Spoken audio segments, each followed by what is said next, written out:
दोस्तों स्वागत है नई वीडियो में। तो हम लोग इसमें देख रहे थे RO ARO का प्रैक्टिस सेट देख रहे थे। तो प्रैक्टिस सेट नंबर 5 है ये। चार हमने इस सेट का, चार हमने सेट नंबर 2 है ये। सेट नंबर 2 का हमने 4 अपलोड कर दिया है GS का। अभी 5 हिंदी का आना बाकी है। बाकी 4 GS का अपलोडेड है और ये 5वां नंबर का है। ठीक है, इससे पहले जो सेट नंबर 1 था उसका जो है 1 नंबर का पाँच सेट सेट नंबर जो 1 है उसका जो 5 टेस्ट हिंदी का, 5 जो है GS का अपलोड है। इस वीडियो के नीचे डिस्क्रिप्शन में सारा लिंक मैंने दे दिया है, उसको आप देख सकते हैं वहाँ से। ठीक है, या तो फिर हमारी प्लेलिस्ट में जाके एक लाइन से देख सकते हैं। प्लेलिस्ट में ढेर सारी चीज़ पड़ा हुआ है, वो आप वहाँ से जाके सारा चीज़ एक्सेस कर सकते हैं और उसका बेनिफिट उठा सकते हैं आप लोग। ठीक है, सब अच्छी तरीके से बताया गया है डिस्क्रिप्शन के साथ। डिस्क्रिप्शन में डिटेल में डिस्कशन किया गया है उसका। ठीक है, तो इसमें पहला क्वेश्चन कह रहा है कि निम्नलिखित में से कौन सा केस भारतीय कम्युनिस्टों से जुड़ा नहीं था। तो एक ऐसा केस है जो भारतीय कम्युनिस्टों से नहीं जुड़ा था, बाकी सारा केस जो है जुड़ा हुआ था। ठीक है, तो पहला इसमें कि मेरठ षड्यंत्र केस, तो ये कम्युनिस्टों से जुड़ा था।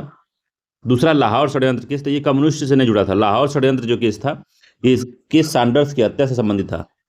ठीक है, तो सैंडर्स था उसकी हत्या से संबंधित था, जिसका आधार बनाकर 23 मार्च 1931 को भगत सिंह और सुखदेव राजगुरु को फांसी दी गई थी।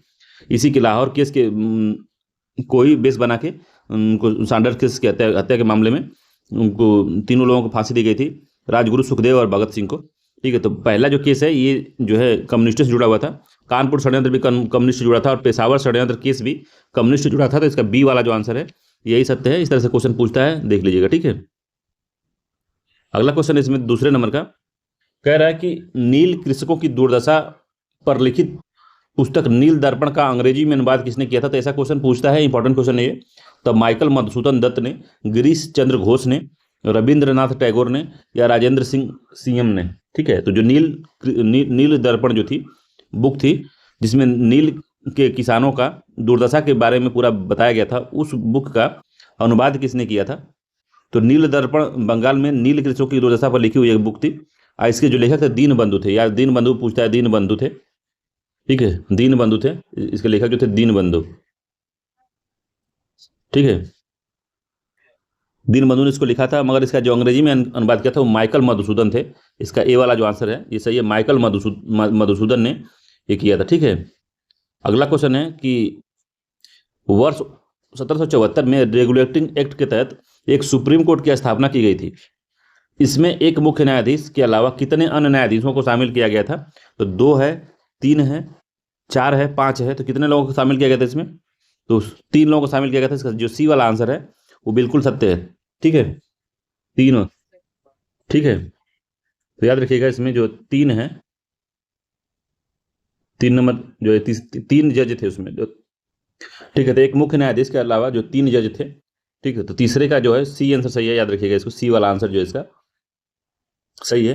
तो रेगुलेटिंग एक्ट 1773 के तहत 74 में 1774 में कलकत्ता में एक सुप्रीम कोर्ट की स्थापना की गई थी।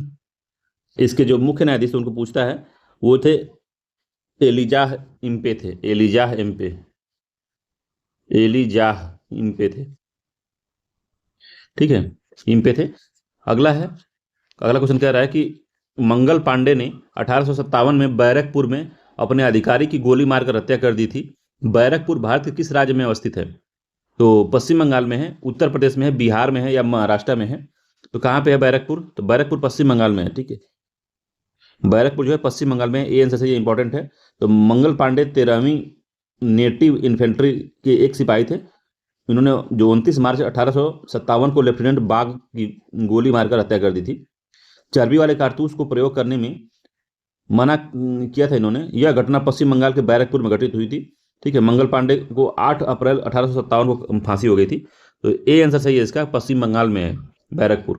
अगला है, ऐसा क्वेश्चन पूछता है पश्चिम बंगाल में, इंपॉर्टेंट है, याद रखिएगा। किसी भारतीय द्वारा प्रकाशित अंग्रेजी भाषा का पहला समाचार पत्र कौन था। तो बंगाल गजट था, पायनियर था, सोम प्रकाश था, उदंड मार्तंड था। तो किसी भारतीय द्वारा, जो भारतीय हो वो छापा हो, कौन सा था ये। तो ये बंगाल गैजेट था। ए आंसर इसका सही है। 5वें का जो ए है कि किसी भारतीय द्वारा प्रकाशित किया गया बंगाल गजट समाचार पत्र था 1816 में। ठीक है, 1816 में इसको छापा गया था गंगाधर भट्टाचार्य के द्वारा। गंगाधर भट्टाचार्य, इनके द्वारा इसको छापा गया था। इंपॉर्टेंट है, याद रखिएगा इसको। ठीक है, उदंत मार्तंड भारत का एक हिंदी समाचार पत्र था, ये पहला हिंदी समाचार पत्र था। ठीक है, इसे जुगल किशोर ने किया था, जुगल किशोर। इंपॉर्टेंट है, पूछता है, जुगल जुगल किशोर थे वो। बहुत ही महत्वपूर्ण है ये वाला क्वेश्चन, जुगल किशोर वाला पूछा है कई बार, यूपीएससी से लेके ये पीसीएस वगैरह सब में पूछा है। छठा क्वेश्चन है, करंट अफेयर्स दे दिया 2023 का, तो इंपॉर्टेंट नहीं है। यूपीएससी में 2023 का करंट अफेयर्स पूछा था, यूपीएससी का जो प्री हुआ था, मगर इसमें मेरे ख्याल से नहीं पूछेगा। इसमें 6-7 महीने का जब पेपर सेट होता है उसके आसपास के महीनों का क्वेश्चन इसमें पूछा जाता है, जो उस समय छमाही अवेलेबल होगी उसी से क्वेश्चन पूछता है, आर ओ यूपी पीसीएस वाला। इसको छोड़ देते हैं, 2023 वाला हम लौटा देते हैं, ठीक है।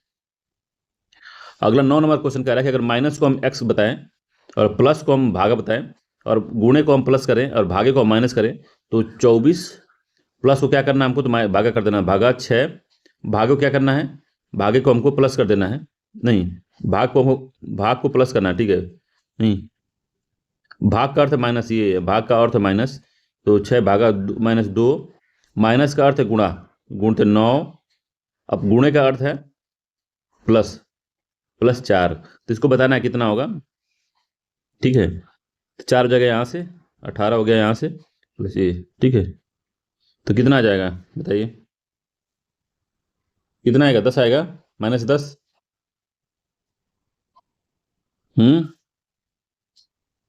ठीक है, -10 आ जाएगा इसका आंसर, -10। -10 किसमें, ए वाले में -10 है, ए आंसर इसका सही है, -10 है इसका, ठीक है। ये जुगल किशोर याद रखिएगा, इंपॉर्टेंट है। अगला क्वेश्चन है इसमें, फिर से वैसा क्वेश्चन आया है कि यदि धन को गुणा कर दिया है तो और भागे को, और ऋण को भाग और भागे को प्लस करना है, तो ठीक है, 16 + 64, माइनस को क्या करना है, माइनस को, तो माइनस कहाँ गया, माइनस का अर्थ है भागा, तो भागा 4 इंटू 4, इंटू को क्या करना है, गुणे को क्या करना है, गुणे को माइनस कर देना है, ये माइनस यहाँ से हो जाएगा, माइनस हो गया यहाँ से, -4 हो गया, ठीक, +3 करना है, तो प्लस की जगह क्या लिखना है, तो गुणे करना है, गुणते 3 हो गया, ठीक। तो हो गया यहाँ पे 16 + 16, यहाँ 16 चौके 64 होता है, हो गया, माइनस आती है 12 हो गया, 12 में से 16 जाएगा, 2 बचेगा, 18 इसका। देखिए तो थोड़ा सा मिस्टेक हुआ, तुरंत मामला गड़बड़ हो गया।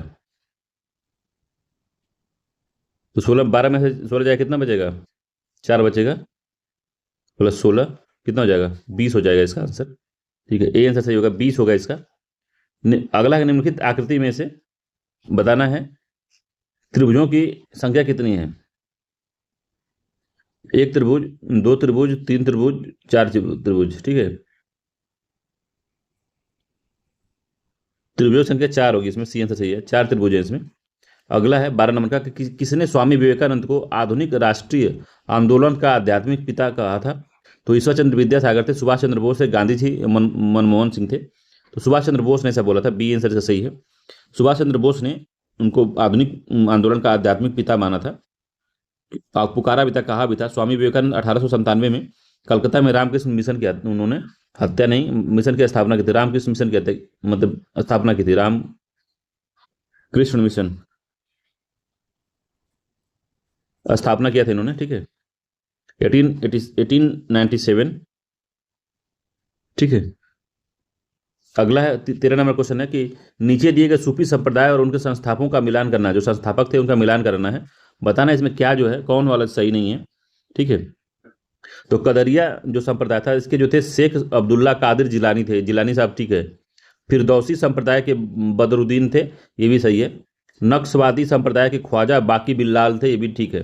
चिश्ती संप्रदाय के निजामुद्दीन औलिया नहीं थे, जो चिश्ती संप्रदाय के थे उनकी स्थापना किसने की थी, ख्वाजा मोइनुद्दीन चिश्ती ने की थी, मोइनुद्दीन चिश्ती ने की थी, ठीक है, मोइनुद्दीन चिश्ती ने की थी।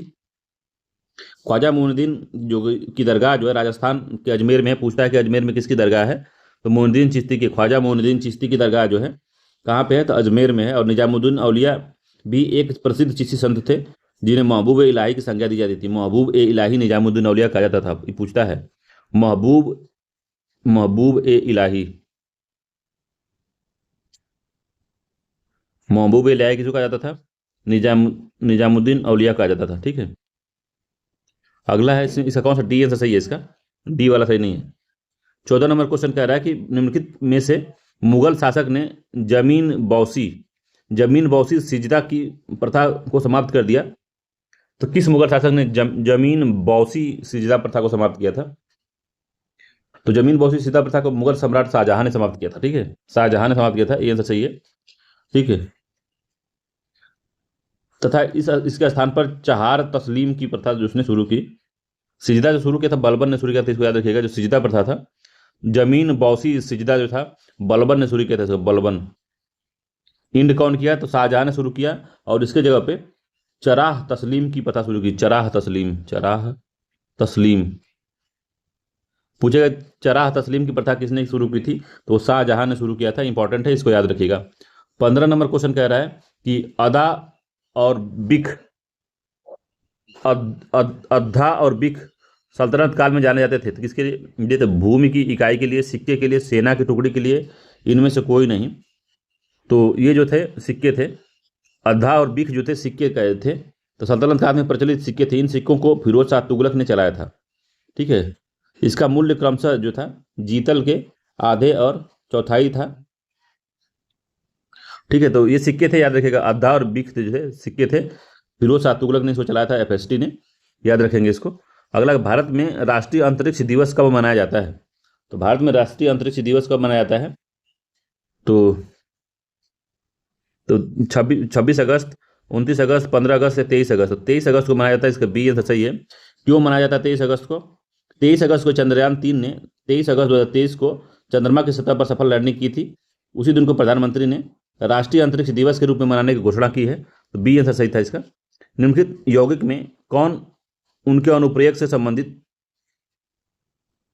संबंधित किया गया है? सत्य युग में पहचान करना है। तो कौन किसका यूज होता है? तो जिंक का यूज होता है, इलेक्ट्रिक बल्ब में होता है। तो जिंक का जो यूज होता है इलेक्ट्रिक बल्ब में होता है। क्या ये बात सत्य है? सत्य युग बताना। जिंक का यूज कभी हमने बल्ब नहीं पढ़ा, ना आपको पढ़ाया है केमिस्ट्री में। ठीक है, टेट्रा एथिलीन लेड जो है एंटी नॉक एजेंट है। तो ये बात सही है। टेट्रा एथिलीन जो लेड होता है एंटी नॉक एजेंट है, ये बात सही है। टेस्लॉक बता रहा है टेक्सॉल जो है, लिखा है कि विस्फोटक नहीं, ये एंटी कैंसर रोधी दवा का यूज होता है इसमें, उसके लिए बनाया जाता है टेक्सॉल का यूज। ठीक है, टेट्रा एथिल का प्रयोग जो है एंटी नॉक एजेंट के रूप में किया जाता है, जो ये वाला बी वाला जो सत्य है इसका। ठीक है, बाकी नाइट्रोसेलुलोज एक प्रकार का क्या है? विस्फोटक होता है। नाइट्रोसेलुलोज जो है, नाइट्रोसेलुलोज लिखा है इसमें, नाइट्रोसेलुलोज, ये विस्फोटक है लास्ट वाला।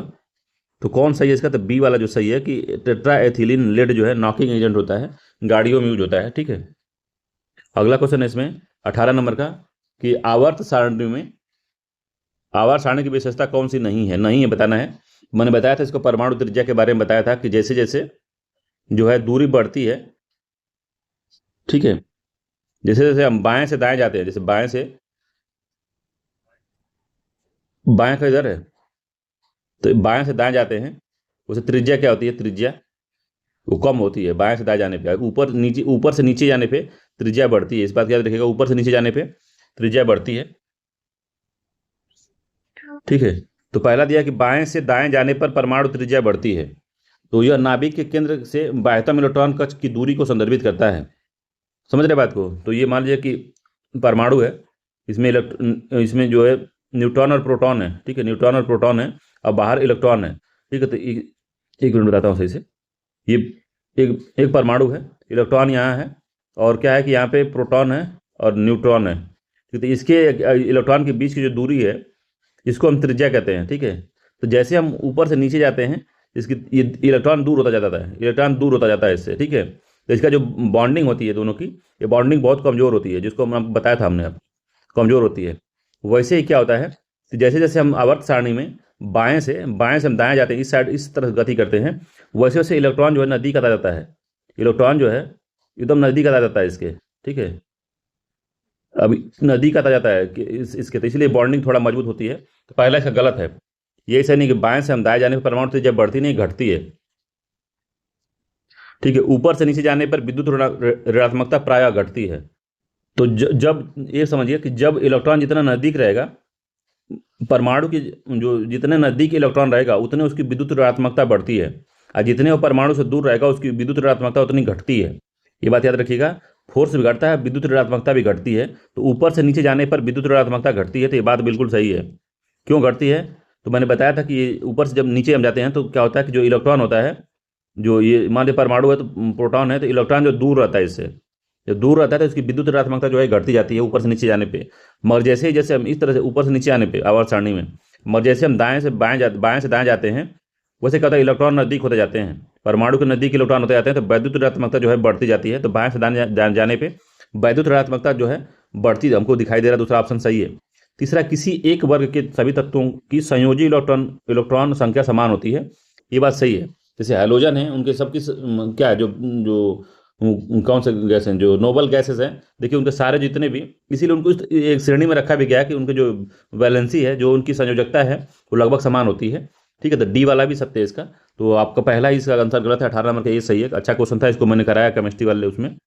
ठीक है, आप केमिस्ट्री वाले मैंने देखेंगे तो उसमें आपको पता चलेगा। ये वाला केमिस्ट्री का जो क्रैश कोर्स मैंने पढ़ाया है उसमें बताया है आपको। 19 नंबर क्वेश्चन है कि 1927 में गठित साइमन कमीशन में किसके सुझाव पर एक भी भारतीय सदस्य को शामिल नहीं किया गया था?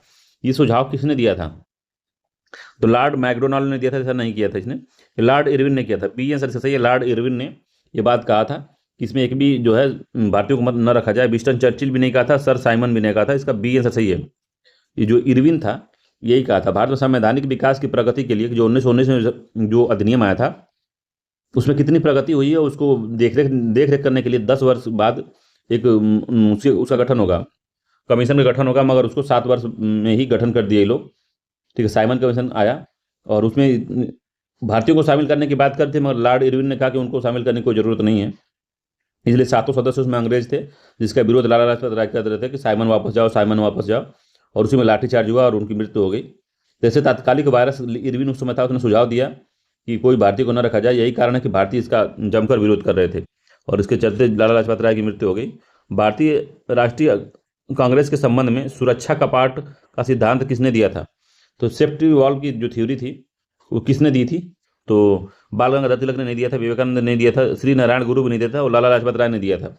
ठीक है, तो जब कांग्रेस बन रही थी तो उसको जब ह्यूम्स बना रहा था, तो ह्यूम्स जब था तो लोग लाला लाजपत राय जी बोले कि यंग इंडिया अपनी बुक में लिखा उन्होंने 1916 में जो आई थी, तो भारतीय राष्ट्रीय कांग्रेस के संबंध में सुरक्षा कपाट के लाला लाजपत राय ने अपनी पुस्तक यंग इंडिया में 1916 में दिया था। ठीक है, तो ह्यूम्स जो बना था उसके बारे में उन्होंने कहा था कि जैसे प्रेशर कुकर है, तो अगर उसका जो सेफ्टी वाल्व उसमें नहीं लगा रहेगा, यहाँ देखेंगे तो हैंडल के नीचे सेफ्टी वाल्व लगा रहता है, समझ रहे हैं? यहाँ पे जो यहाँ पे रहता है हैंडल के नीचे सेफ्टी वाल्व रहता है। जब ज़्यादा गैस भर जाती है, ठीक है, गलती से अगर वन सीटी कहीं फंस गई है, गलती से अगर ज़्यादा गैस भर गया तो कुकर फटने की स्थिति में आ गया है, तो सेफ्टी वाल्व खुल जाएगा अपने से और पूरी गैस यहाँ से पास कर जाएगी। इसी तरह से उन्होंने कहा कि जब ह्यूम्स को इसलिए बीच में लाए हैं ताकि कोई अगर जैसे 1857 का जब विद्रोह हो गया था, उस तरह का विद्रोह नहीं हो पाया, क्योंकि जो ह्यूम्स है वो सारा पोल भारतीय जनता का, भारतीय नेताओं का सब बता देगा जाके उनको, तो वो लोग बच जाएंगे इससे। तो इसीलिए कह रहे थे कि कोई बड़ा विद्रोह नहीं होगा, अंग्रेजों ने चाल चली है। तो सेफ्टी वाल की थ्योरी उन्होंने दी थी कि ह्यूम ने कांग्रेस की स्थापना बढ़ रहे राष्ट्रीय चेतना से सुरक्षा के रूप में की है, इसीलिए ह्यूम्स ने इसकी रचना की है कांग्रेस की। ठीक है, तो सी आंसर सही है इसका। बस कुल मिला करने का मतलब है कि सेफ्टी वाल्व काम कौन कर रहा है?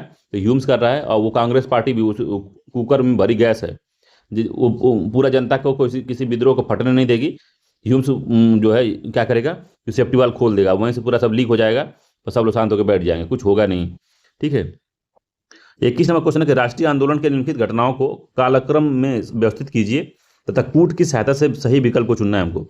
तो बंगाल का विभाजन 1905 में, कांग्रेस का प्रथम अधिवेशन 1885 में, स्वराज पार्टी गठन 1923 में, भारत छोड़ो आंदोलन 1942 में।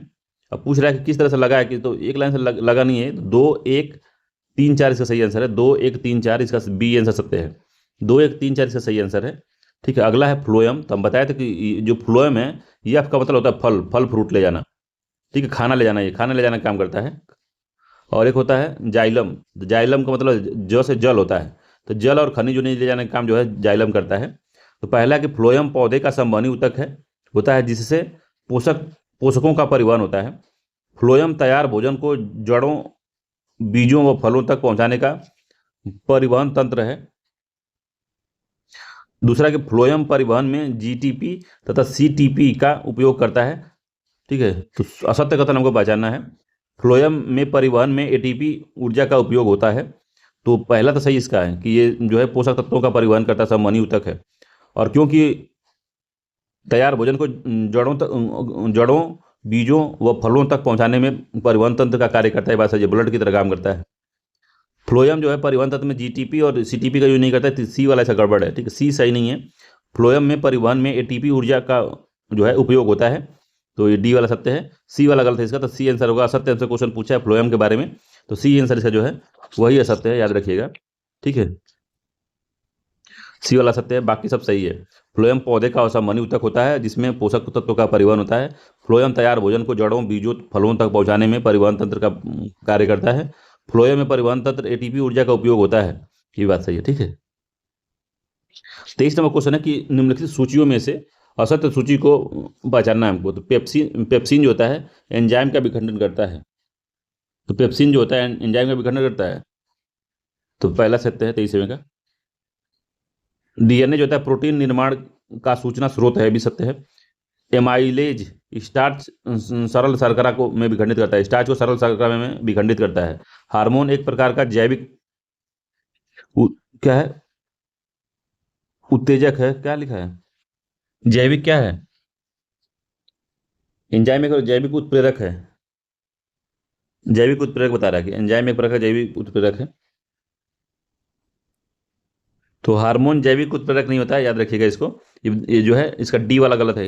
एंजाइम जैविक उत्प्रेरक होता है, जो एंजाइम होता है ये जैविक उत्प्रेरक होता है, ठीक है।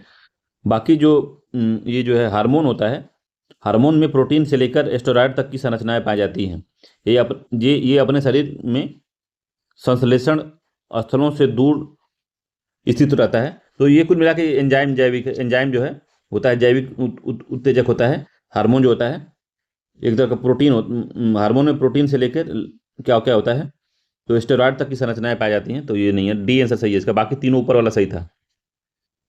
अगला क्वेश्चन है इसमें 24 नंबर का कि जीवों के वर्गीकरण वर्ग में जो क्लास और कुल फैमिली के मध्य का स्तर आता है, तो जीवों के वर्गीकरण में जो क्लास और कुल के मध्य कौन सा स्तर आता है बताना है, 24 नंबर का क्वेश्चन है। तो इसमें गण आता है कि वंश आता है, जाति आती है, संघ आता है, तो गण आता है इसमें, ठीक है, गण आता है, ए आंसर सही है इसका, गण आता है, ठीक है। तो अंतर्राष्ट्रीय जो नामकरण होता है कोड जीवों के वर्गीकरण का, उसमें सबसे पहले आता है, एक बार लिख लीजिए, एग्जाम में पूछता है, जगत आता है, किंगडम होता है, जो जगत किंगडम, ठीक है, किंगडम होता है। फिर आता है संघ, संघ जिसको फाइलम कहते हैं, ठीक है। फिर उसका आता है वर्ग, क्लास आता है। फिर आता है गण या ऑर्डर कहते हैं जिसको, गण आता है जिसको ऑर्डर कहते हैं। फिर आता है कुल जिसको फैमिली कहते हैं, कुल आता है जिसको फैमिली कहते हैं। फिर उसके बाद में आता है वंश, जीन आता है जिसको वंश कहते हैं, जीनस। फिर आता है स्पेसीज या जाति आती है, ठीक है, जाति स्पेसीज आती है। तो पूछ रहा है कि जो वर्ग होता है, जो क्लास होता है, और कुल जो फैमिली होती है, उसके बीच में क्या आता है, तो गण आता है, ठीक है।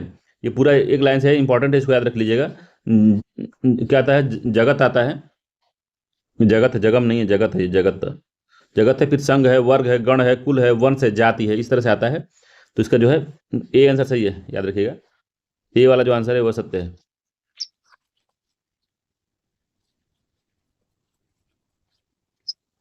ठीक है, ए वाला आंसर सही है। अगला क्वेश्चन है इसमें, भारत की प्रथम महिला प्रधानमंत्री इंदिरा गांधी ने 12 वर्ष की आयु में किस आंदोलन से जुड़ी थी और एक सेना का भी गठन किया था इन्होंने। तो 25 नंबर क्वेश्चन है, इंदिरा गांधी के बारे में कौन सा था ये। तो असहयोग आंदोलन से नहीं जुड़ी थी, भारत छोड़ो आंदोलन से नहीं जुड़ी थी, होम रूल से नहीं जुड़ी थी, सविनय अवज्ञा आंदोलन से जुड़ी थी, इसका डी आंसर सही है। सविनय अवज्ञा आंदोलन से इंदिरा गांधी पंडित जवाहरलाल नेहरू की पुत्री थी और भारत में पहली प्रधानमंत्री भी रही। 12 साल की उम्र में उन्होंने जो क्या किया था, सविनय अवज्ञा आंदोलन में बढ़ चढ़ कर भाग लिया तथा बच्चों के साथ लेकर एक वानर सेना गठन किया था, वानर सेना गठन किया था इन्होंने। इंपॉर्टेंट क्वेश्चन पूछ सकता है, डी आंसर सही है इसका। अगला, किसे बंगाल में मुस्लिम पुनर्जागरण के जनक के रूप में जाना जाता है। तो बंगाल में जो मुस्लिम पुनर्जागरण का जनक माना जाता है किसको, तो सर सैयद अहमद को तो नहीं माना जाता, ये जो है ये अलीगढ़ मुस्लिम विश्वविद्यालय के बनाने में काम आया इन्होंने, ठीक है, और इन्होंने काम किया। तो काफ़ी काम किया था इन्होंने मुस्लिम के पुनरुत्थानों में, और कांग्रेस का विरोध करते थे। सर सैयद अहमद बरेलवी भी नहीं थे वो, मोहम्मद खां भी नहीं थे, अब्दुल लतीफ़ थे वो। डी से सही अब्दुल लतीफ़ ऐसा काम करते थे, अब्दुल लतीफ़। ठीक है। 23 नंबर क्वेश्चन है कि वर्ष 1937 में प्रांतों में गठित कांग्रेस की सरकार कितने समय तक कार्यरत रही?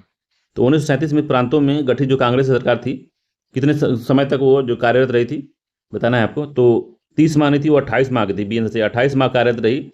मगर लॉर्ड लिथिगो जो था, उसमें उसने क्या किया कि युद्ध में शामिल कर दिया बिना इनसे पूछे। बिना जो सरकार, जो कांग्रेस सरकार चला रही थी, उससे बिना पूछे ही सेकेंड वर्ल्ड वॉर में इंडिया को झोंक दिया। तो ये लोग पूछे कि तब हम लोग सरकार में रह करेंगे क्या, जब कुल अपनी मानी तुमको करना है, मनमानी ही करना है। तो इन्होंने इस्तीफा दे दिया। ठीक है, 1937 इस्तीफा दे दिया इन्होंने। तो ये माह थी 28, बी आंसर सही है इसका, 28 माह। सर्वाधिक मीथेन उत्सर्जन के स्रोत का चयन करना है। तो सर्वाधिक जो मीथेन होता है उसका उत्सर्जन कौन करता है? तो आर्द्र भूमियाँ करती हैं, जीवाश्म ईंधन का खनन, लैंडफिल और कृषि संबंधी अपशिष्ट, धान के खेत। तो सबसे अधिक मीथेन जो है उत्सर्जन जो आर्द्र भूमियाँ करती हैं, आप गलती से धान के खेत भी लगा सकते हैं, मगर सबसे अधिक आर्द्र भूमियाँ करती हैं। मीथेन उत्सर्जन में जो अधिकांश वृद्धि के लिए जैविक प्रक्रियाएं उत्तरदायी होती हैं, न कि जीवाश्म ईंधन के खनन और ये सब चीज़ें। ठीक है। आर्द्र भूमि जो है 27% होती है, 27% जो उत्पादन के लिए उत्तरदायी होती है।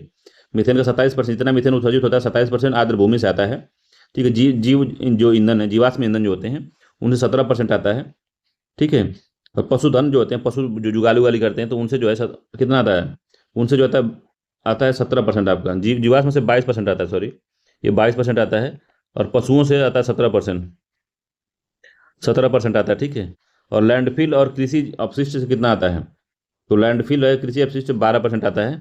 तो धान के खेत से 6% आता है। सबसे अधिक आर्द्र भूमि से आता है, याद रखिएगा। दीमक होते हैं और अन्य जीव जो है, ये भी जो है 3% उत्पादन करते हैं। पादप पदार्थों का जो दहन करने से 4% होता है। तो याद रखिएगा, सबसे अधिक जो है इसमें आर्द्र भूमि आती है। सही है। अगला है कि कह रहा है कि लैंटिस आवास किस प्रकार के आवास से संबंधित है? तो लैंटिस जो आवास होता है, क्या होता है ये? तो बहती नदी व झरना है, ज्वार नदमुख है, तालाब व दलदल है, उपयुक्त में सभी है। तो किस में आता है ये? तो तालाब और दलदल में आता है। लैंटिस जो होता है, लोटिक जो होता है, लोटिक, एक लैंटिस होता है, एक लोटिक होता है। तो लोटिक जो होता है वो बहते हुए जल का मामला होता है। तो जो बहता हुआ जल है उसमें लोटिक होता है। मगर लैंटिस आवास जो होता है, इसके अंतर्गत स्थिर पानी आता है, जल स्थिर रहना चाहिए। तो तालाब और दलदल में जो स्थिर जल होता है, इसीलिए इसका सी वाला जो आंसर है सही है। ठीक है। अच्छा, आर्द्र भूमि हो गई, तालाब, झील, जलाशय है, ये सब लैंटिस में आते हैं। लोटिक में अगर पूछे आपसे लोटिक में क्या आता, तो ये पहला आ जाता, बहती नदी व झरना, ये सब आ जाता। ठीक है। अगला है इंपॉर्टेंट क्वेश्चन है कि मिलान कीजिए कि अधिनियम के बारे में, उनके वर्ष के बारे में। तो पर्यावरण संरक्षण अधिनियम 1986 में आया था, 1980 में नहीं है, तो पहला ही गलत हो गया। वायु प्रदूषण और नियंत्रण अधिनियम जो आया था 1986 दिया है, तो ये भी गलत है, 1986 नहीं आया था।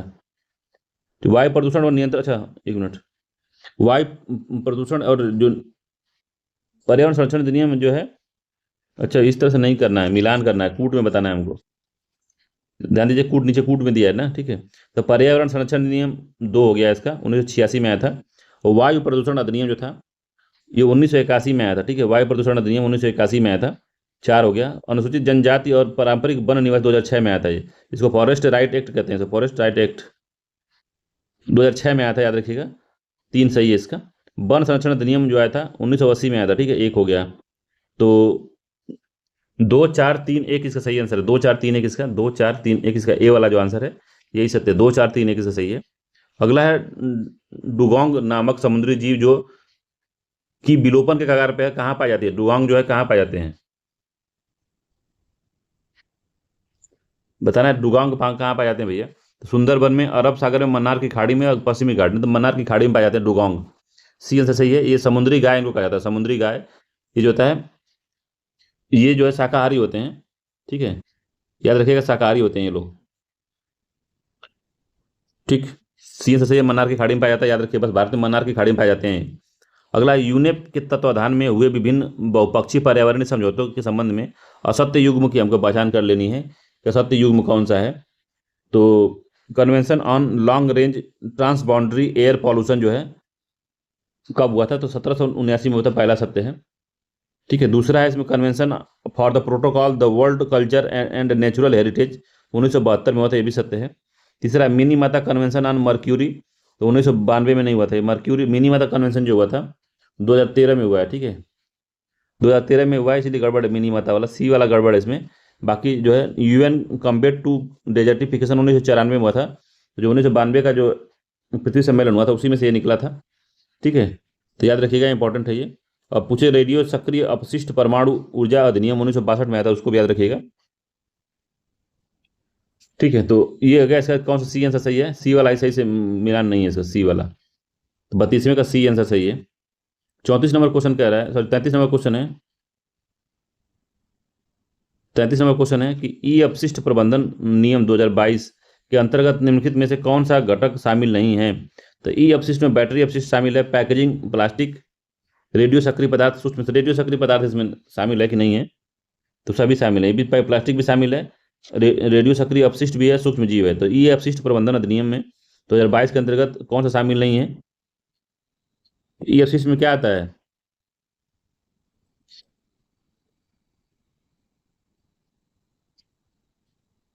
तो इसमें से कोई जो शामिल नहीं है, डी आंसर सही है, कोई भी शामिल नहीं है, बैटरी अपशिष्ट भी नहीं शामिल है, प्लास्टिक पैकेजिंग भी नहीं शामिल है, रेडियो एक्टिव ये सूक्ष्म जीव सूक्ष्म उद्यम भी नहीं शामिल है, इसमें कोई भी शामिल नहीं है, डी आंसर सही है इसका, ठीक है। प्लास्टिक अपशिष्ट में कोई नहीं शामिल है, इसमें चारों में से कोई शामिल नहीं था, 33वें का डी आंसर सही होगा।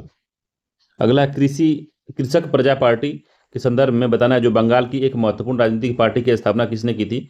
तो कृषक प्रजा पार्टी की स्थापना किसने की थी, तो मजहरूल हक ने नहीं की थी, बसंती देवी नहीं, स्वामी शाहजाहान सरस्वती भी नहीं की थी, फजलुल हक ने किया था। बी ऐसा चाहिए, फजलुल हक ने बंगाल में कृषक प्रजा पार्टी की स्थापना की थी, ठीक है। पार्टी मुस्लिम लीग के साथ मिलकर 1937 में बंगाल में सरकार बनाई थी, ठीक है। अगला क्वेश्चन है, भारत की प्रथम स्नातक महिला कौन थी जिसने भारतीय राष्ट्रीय कांग्रेस के अधिवेशन को संबोधित किया था। तो भारत की प्रथम स्नातक महिला कौन थी जिसने भारतीय राष्ट्रीय कांग्रेस के अधिवेशन को संबोधित किया था। सरोजिनी नायडू, नलिनी बेन, कदम्बिनी गांगुली और बेगम अब्दुल्ला। तो सबसे पहली स्नातक कदम्बिनी गांगुली ही थी, 35वें का सी आंसर सही है इसका।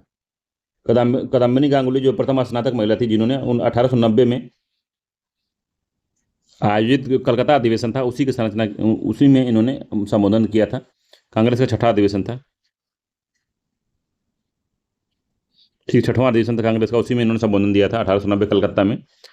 अगला क्वेश्चन है इसमें कि निम्नलिखित में से किसने हिंदू ग्रंथ भगवत गीता का अंग्रेजी में अनुवाद किया था। तो ये भी इंपॉर्टेंट क्वेश्चन है, भगवत गीता का हिंदी में अनुवाद जो किया था वो किसने किया था, चार्ल्स विलिंगसन ने किया था, ठीक है, पहला ही सत्य है इसका, विलियम जोन्स ने नहीं किया था, ठीक है। चार्ल्स विलिंगसन ने हिंदू ग्रंथ भगवत गीता का अंग्रेजी में अनुवाद किया था, ठीक है। विलिंगसन ने 1784 में किया था, ठीक है, 1784 में, ठीक है। विलिंगसन जो है 1784 में विलियम जोन्स द्वारा स्थापित जो एशियाटिक सोसाइटी की बंगाल में, एशियाटिक सोसाइटी का स्थापना बंगाल में किए थे, कौन किया था, एशियाटिक सोसाइटी की स्थापना किसने की थी, विलियम जोन्स ने की थी, ठीक है। अगला इसमें डेविड हेयर हैं, ये भी महत्वपूर्ण काम किए थे इन्होंने, डेविड हेयर ने। तो डेविड हेयर ने 1817 में राजा राम मोहन राय के सहयोग से हिंदू कॉलेज की स्थापना की थी, 1817 में हिंदू कॉलेज की स्थापना में भाग लिया था इन्होंने, ठीक है। याद है चार्ल्स विलिंगसन ने भगवत गीता का उन्होंने वो किया था। अगला इसमें कि संयुक्त राष्ट्र जैव विविधता अभिसमय के पक्षधर का 15वां सम्मेलन COP15 के विषय में क्या कहते थे। करंट अफेयर्स को छोड़ देते हैं हम लोग, करंट अफेयर्स का क्वेश्चन है तो इसको छोड़ देते हैं, ठीक है। अगला क्वेश्चन 38 नंबर का कि निम्नलिखित में से किस राज्य में वनों का परसेंटेज सर्वाधिक है। तो 2023 का जो आंकड़ा आया है उसके अनुसार जो है किस राज्य में सर्वाधिक जो है वनों का परसेंटेज है बताना है 38वें का। तो मिजोरम ही होगा, इसमें त्रिपुरा नहीं है, उत्तराखंड भी नहीं है, सिक्किम भी नहीं है, इसमें मिजोरम ही होगा। 13 के आंकड़े में भी, 2023 के आंकड़े में भी यही होगा, और 2021 का जो आंकड़ा था उसमें भी मिजोरम ही होगा। अगला प्लेसर निक्षेप किस प्रकार के खनिज प्राप्त होता है। प्लेसर निक्षेप से क्या होता है, किस प्रकार के खनिज प्राप्त होते हैं इससे। 39वें का आंसर बताना है आपको, किस प्रकार के मिलते हैं। तो जल द्वारा अपघर्षित प्रकार के, जल द्वारा घर्षित प्रकार के, जल में घुलित, इनमें से कोई नहीं। तो 39वें का ए सही है कि जल द्वारा अघर्षित प्रकार के मिलते हैं, जल द्वारा अघर्षित। काफ़ी इंपॉर्टेंट है, याद रखिएगा। पहाड़ियों के जो आधार तथा घाटी तल की रेत में जलोढ़ जमाव के रूप में कुछ खनिज पाए जाते हैं जिन्हें प्लेसर निक्षेप कहते हैं। इसमें प्रायः ऐसे खनिज होते हैं जो जल द्वारा घर्षित नहीं होते। इन खनिजों में सोना, चांदी, प्लेटिनम, टिन आदि मिलते हैं। काफ़ी महत्वपूर्ण ये होते हैं प्लेसर वगैरह, जो केरल के तट पे जो पहाड़ी एरिया जहाँ उधर उधर तट पे पाए जाते हैं बहुत ज़्यादा। तो काफ़ी बड़े सोर्स हैं ये लोग खनिजों के। 40 नंबर क्वेश्चन है कि प्रायद्वीप शैल क्रम के साथ राजस्थान में अनेक अलौह खनिज पाए जाते हैं। तो 40वें का बताना है आपको कौन सा सही है। तो पहला सही है कि प्रायद्वीपीय शैल क्रम के साथ ही राजस्थान में अनेक जो है अलौह खनिज पाए जाते हैं। ये बात बिल्कुल सही है। दूसरा है कि उत्तर भारत के विस्तृत जलोढ़ मैदान आर्थिक महत्व के खनिज में विहीन है। सही बात है, आर्थिक खनिज जो है मैदानी भाग में नहीं मिलते हैं। ठीक है, तो दूसरा वाला भी सत्य है।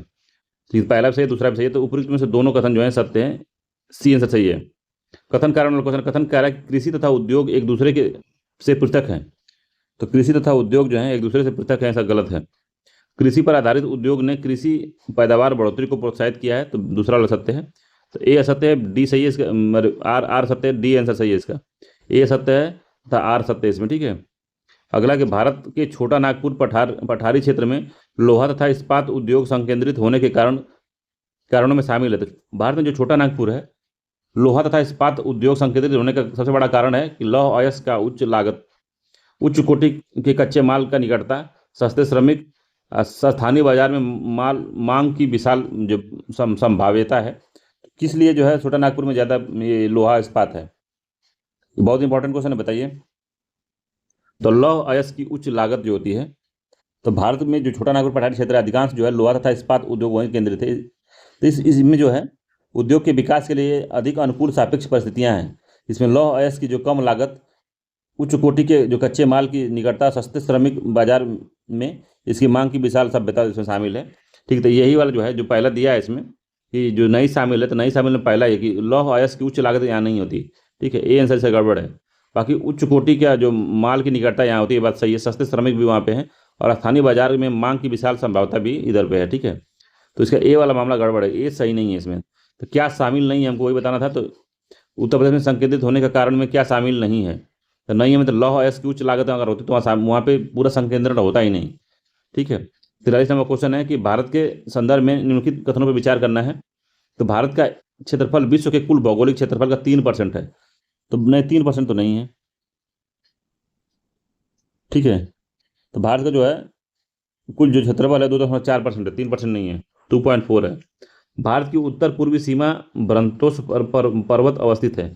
तो भारत की जो उत्तर पूर्वी सीमा है, नॉर्थ ईस्ट में ब्रंतोस पर्वत कहाँ है वहाँ पे? हम्म, नवीन बलित पर्वत है। ठीक है, वहाँ पे तो क्या कह रहा है नवीन बलित, दूसरा गलत है इसमें। तो क्या सही है? तो पहला भी गलत है इसमें, दूसरा भी गलत है। तो न तो एक सही है तो दो तो ये डी आंसर सही है। दोनों ही सही नहीं है। ठीक है, ब्रंतोस पर्वत नहीं है, वहाँ बलित पर्वत है। 44वां क्वेश्चन है कि निम्नलिखित में से हिमालय की लंबाई कितनी है? तो ये लंबाई पूछ रहा है भाई साहब, कितनी है? तो दिया है 1400 किलोमीटर है, 2400 किलोमीटर है, 12,500 किलोमीटर है, 2800 किलोमीटर है। तो इसका बी आंसर सही है, 2400 किलोमीटर है। ठीक है, बी आंसर सही है 44वें का, 2400 किलोमीटर है ये।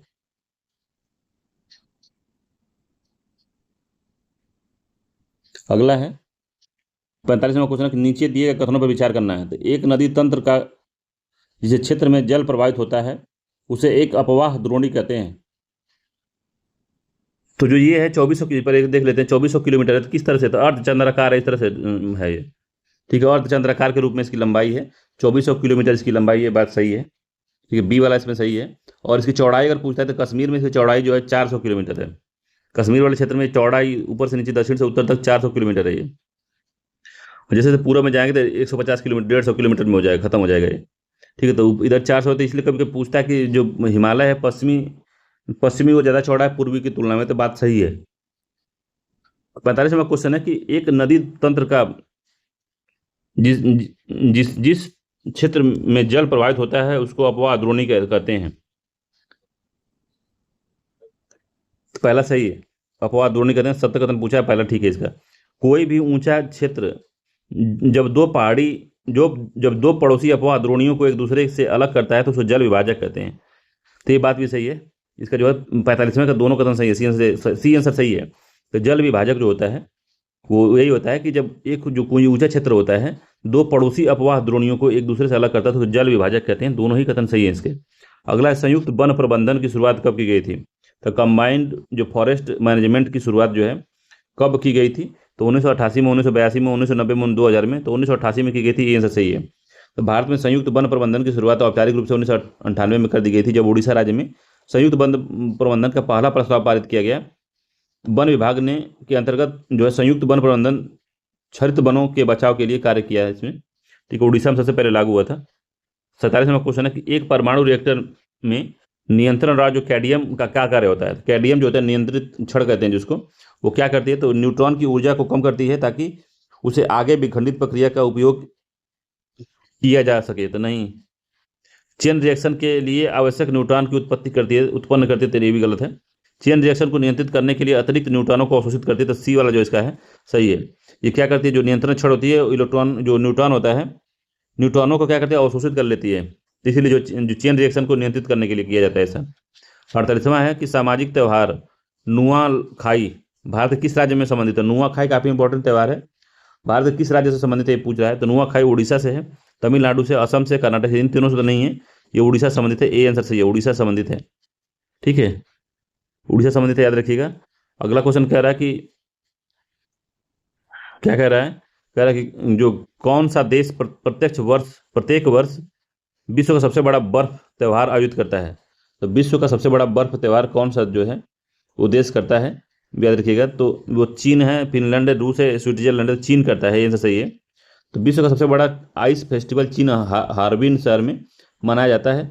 यह वार्षिक शीतकालीन त्यौहार है जिसमें Harbin international ice and snow sculptural festival जो है के नाम से जाना जाता है। इसकी शुरुआत 1985 से किया गया है। ठीक है, याद रखिएगा इसका। चीन करता है। अगला है कि महात्मा गांधी सेतु स्थित है। तो महात्मा गांधी सेतु कहाँ स्थित है? बिहार में है, उत्तर प्रदेश में, मध्य प्रदेश में, आंध्र प्रदेश में। तो वो बिहार में स्थित है। तो महात्मा गांधी सेतु जो है भारत में सबसे लंबा सड़क पुल बिहार राज्य के पटना में स्थित है। अब तो एक अटल जो सेतु बना है वहाँ पे मुंबई में, वो भी शायद बहुत लंबा है। अब दोनों में कौन लंबा है इसका निर्णय आप खुद इंटरनेट पर सर्च करके कर लिए कौन बड़ा है। 51 नंबर क्वेश्चन है कि निम्नलिखित में से किस या किन गेट को यूनिवर्सल गेट कहा जाता है? तो जो नैंड गेट लिखा है, नैंड गेट, नॉट गेट लिखा है, नैंड और नॉर गेट लिखा है, एंड गेट और नॉर गेट लिखा है। तो ढेर लोग तो समझ ही नहीं होगा हो क्या रहा है ये। जो फिजिक्स पढ़ा वही कर भी पाएगा इसको। तो NAND gate, NOR gate, NOT gate. Universal gate का, यूनिवर्सल गेट का मतलब कि ये उस गेट से सारे गेट बनाए जा सकते हैं। इस गेट का जो यूज होता है डिजिटल जो मीडिया, डिजिटल जो चीज़ें होती हैं जैसे मोबाइल हो गया, घड़ी हो गया, ऐसी चीज़ों को बनाने में किया जाता है इसका गेट का यूज। ठीक है, तो ये इलेक्ट्रॉनिक्स है। अगर इलेक्ट्रॉनिक्स से अगर आपने 12th जो है अगर साइंस लिया होगा तो 12th में पढ़ा जाता है एंड गेट, नैंड गेट और गेट। ठीक है, तो पूछ रहा है कि यूनिवर्सल गेट कौन से होते हैं? तो नैंड और नॉर गेट जो होते हैं यूनिवर्सल होते हैं। तो NAND NAND and NOR gate जो होते हैं ये यूनिवर्सल है। जिसका सी वाला जो आंसर है सही है। नैंड एंड नॉर गेट जो है यूनिवर्सल गेट है। बुलियन बीजगणितीय गेट को इनको कहा जाता है क्योंकि किसी भी डिजिटल सर्किट को केवल नैंड गेट और या नॉर गेट की सहायता से बनाया जा सकता है। तो डिजिटल जो सर्किट होता है, इलेक्ट्रॉनिक्स जो सर्किट होता है जिसको बनाया जाता है, तो उसमें नैंड गेट, नॉर गेट का यूज किया जाता है। तो उसी के बारे में पूछ रहा है।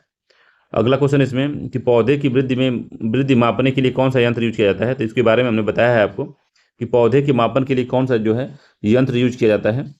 तो कोलोरोमीटर नहीं है।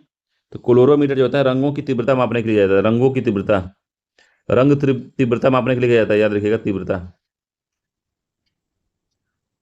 ठीक है, पहला जो इसका गलत है। दूसरा कैस्कोग्राफ जो होता है, कैस्कोग्राफ जो होता है पौधों की वृद्धि मापन में यूज होता है। कैस्कोग्राफ, इसका बी वाला जो आंसर है कैस्कोग्राफ वही सत्य है। अगला है कैरेटोमीटर क्या होता है? तो कैरेटोमीटर जो होता है, कैरेटोमीटर सोने की शुद्धता मांगता है, कितने कैरेट का है वो मांगता है। पेरिस्कोप क्या करता है? तो पेरिस्कोप समुद्र के भीतर पानी के ऊपर देखने के लिए पनडुब्बी में इसका प्रयोग किया जाता है, पोरिस्कोप का। ठीक है, तो ये भी अलग बात है। अगला है इसका जो है बी आंसर सही है। कैस्कोग्राफ जो है इससे पौधे की वृद्धि मापी जाती है। कथन कारण वाला क्वेश्चन कह रहा है कि रोपण कृषि के विकास में उद्योग व बाजार का महत्वपूर्ण योगदान है। तो रोपण कृषि के बाजार में ये बात सत्य है कि उद्योग और बाजार का महत्वपूर्ण योगदान है रोपण कृषि में। कारण है कि रोपण कृषि के उत्पादन बिक्री के लिए होता है। तो रोपण जो कृषि होता है रोपण कृषि में उत्पादन बिक्री के लिए होता है, तो सही है। दोनों कथन सही है, उसकी आर जो एक सही व्याख्या कर रहा है, ए आंसर सही है इसका। 54 नंबर क्वेश्चन है कि निम्नलिखित में से कौन सा एक सही सुमेलित नहीं है। तो देश है, लौह अयस्क और खनन क्षेत्र है, तो कौन सा एक सुमेलित नहीं है हमको बताना है इसमें। ठीक है, 54 नंबर क्वेश्चन है कौन सा सही नहीं है। सबसे पहला रूस में जो है मैग्नीटोगोर गोस गोस्कर्क है, ठीक है, ये सही है। मैग्नीटो गोस गोस गोसरक, ये ठीक है, ठीक है। फ्रांस में नारमंडी है, तो नारमंडी के बारे में पूछा यूपीएससी ने, ये भी सत्य है। इस स्वीडन में किरूना है, तो स्वीडन में किरूना, ये बात सही है, ठीक है। स्वीडन में किरूना है। जो कुजबार क्षेत्र है, कुजबास जो क्षेत्र है यूक्रेन में, तो यूक्रेन में तो है, ये बात सही है, मगर ये कोयले के लिए प्रसिद्ध है, लौह के लिए नहीं प्रसिद्ध है। कोयले के लिए प्रसिद्ध है ये यूक्रेन में, ठीक है, याद रखिएगा। जो डोनस डोनस वगैरह क्षेत्र जो है लॉ है इसके लिए जाने जाते हैं। जो कुजबास है, डी आंसर सही है, यही कुजबास कोयले के लिए जाना जाता है, इसके लिए नहीं। अगला 2023 का क्वेश्चन है, इसको छोड़ देते हैं, इसको करंट अफेयर से इसको छोड़ देते हैं। अगला सूची 1 को सूची 2 से मिलाना है। तो नहर है, जोड़ती है, किसको बताना है। तो कील नहर किसको जोड़ती है, तो कील नगर किसको जोड़ती है, तो भूमध्य सागर व लाल सागर को जोड़ती है, नहीं। एल्ब ज्वार नदमुख व बाल्टिक सागर को तो नहीं। अटलांटिक महासागर को प्रशांत महासागर तो नहीं। तो किसको जोड़ती है भाई, सब तो नहीं नहीं करते जा रहे हैं हम। तो कील नहर किसको जोड़ती है बताइए, बहुत इंपॉर्टेंट है ये। 58 नंबर को बताइए कौन सा सही है। तो कील नहर जो है एल्ब एल्ब ज्वार नदमुख को एस्चुरी बाल्टिक सागर से जोड़ती है, 2 आंसर सही है इसका। सू नहर जो है किसको जोड़ती है, तो सू नहर सुपुदिया झील और ह्यूरॉन को जोड़ती है, डी वाला सही है, इसका 4 हो गया। पनामा किसको जोड़ती है, तो भूमध्य सागर से लाल सागर को नहीं। अटलांटिक महासागर को प्रशांत से जोड़ती है, 3 सही है इसका। और स्वेज जो है पहला इसका जो है सही है, भूमध्य सागर को लाल सागर से जोड़ती है, तो 2 4 3 1 सही है, 2 4 3 1, ठीक है, 2 4 3 1 सत्य है इसका। 98 का कौन सा सही होगा, 58 का, ये सही है कि 2 4 1 3 इसका सही आंसर, ठीक है।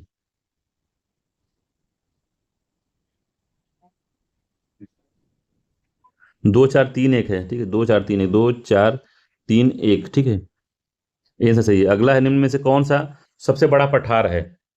तो 59 नंबर क्वेश्चन है कि निम्नलिखित में से कौन सा सबसे बड़ा पठार है भाई।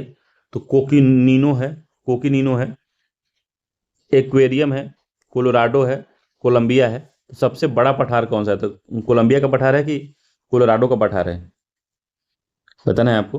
तो वो कोलोराडो का पठार है, सी आंसर सही है। संयुक्त राज्य अमेरिका के दक्षिण पश्चिम क्षेत्र में स्थित कोलोराडो का पठार सबसे बड़ा पठार है, ठीक है। जबकि कोलंबिया का पठार जो है क्षेत्र में विस्तारित कितने 170,000 वर्ग किलोमीटर में फैला है। और कोलोराडो का जो पठार है 3,008 3,800 386,242 वर्ग किलोमीटर फैला है, तो काफ़ी बड़ा है वो, सी आंसर सही है। अगला है, निम्नलिखित देशों में कौन अंतर महाद्वीपीय है। अंतर महाद्वीपी कौन कौन सा है इसमें, अंतर महाद्वीपी मतलब कि लैंड लॉक है वो, ठीक है।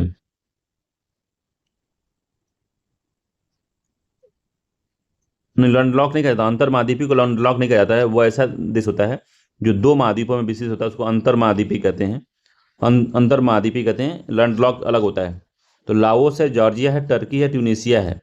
तो कौन सा ऐसा देश है जो कि 2 महाद्वीपों में फैला हुआ है, बताना है आपको। तो दूसरा है जो जॉर्जिया है वो भी है, और टर्की, टर्की तो सभी जानते हैं, जॉर्जिया भी दो दो स्टेट में 2 राज्य 2 महाद्वीपों में फैला है, जॉर्जिया और टर्की, ठीक है। दोनों का जो है एशिया में और यूरोप में विस्तृत है सर। तो इसका 2 और जो है 3 सही आंसर है, इसका बी आंसर सही है।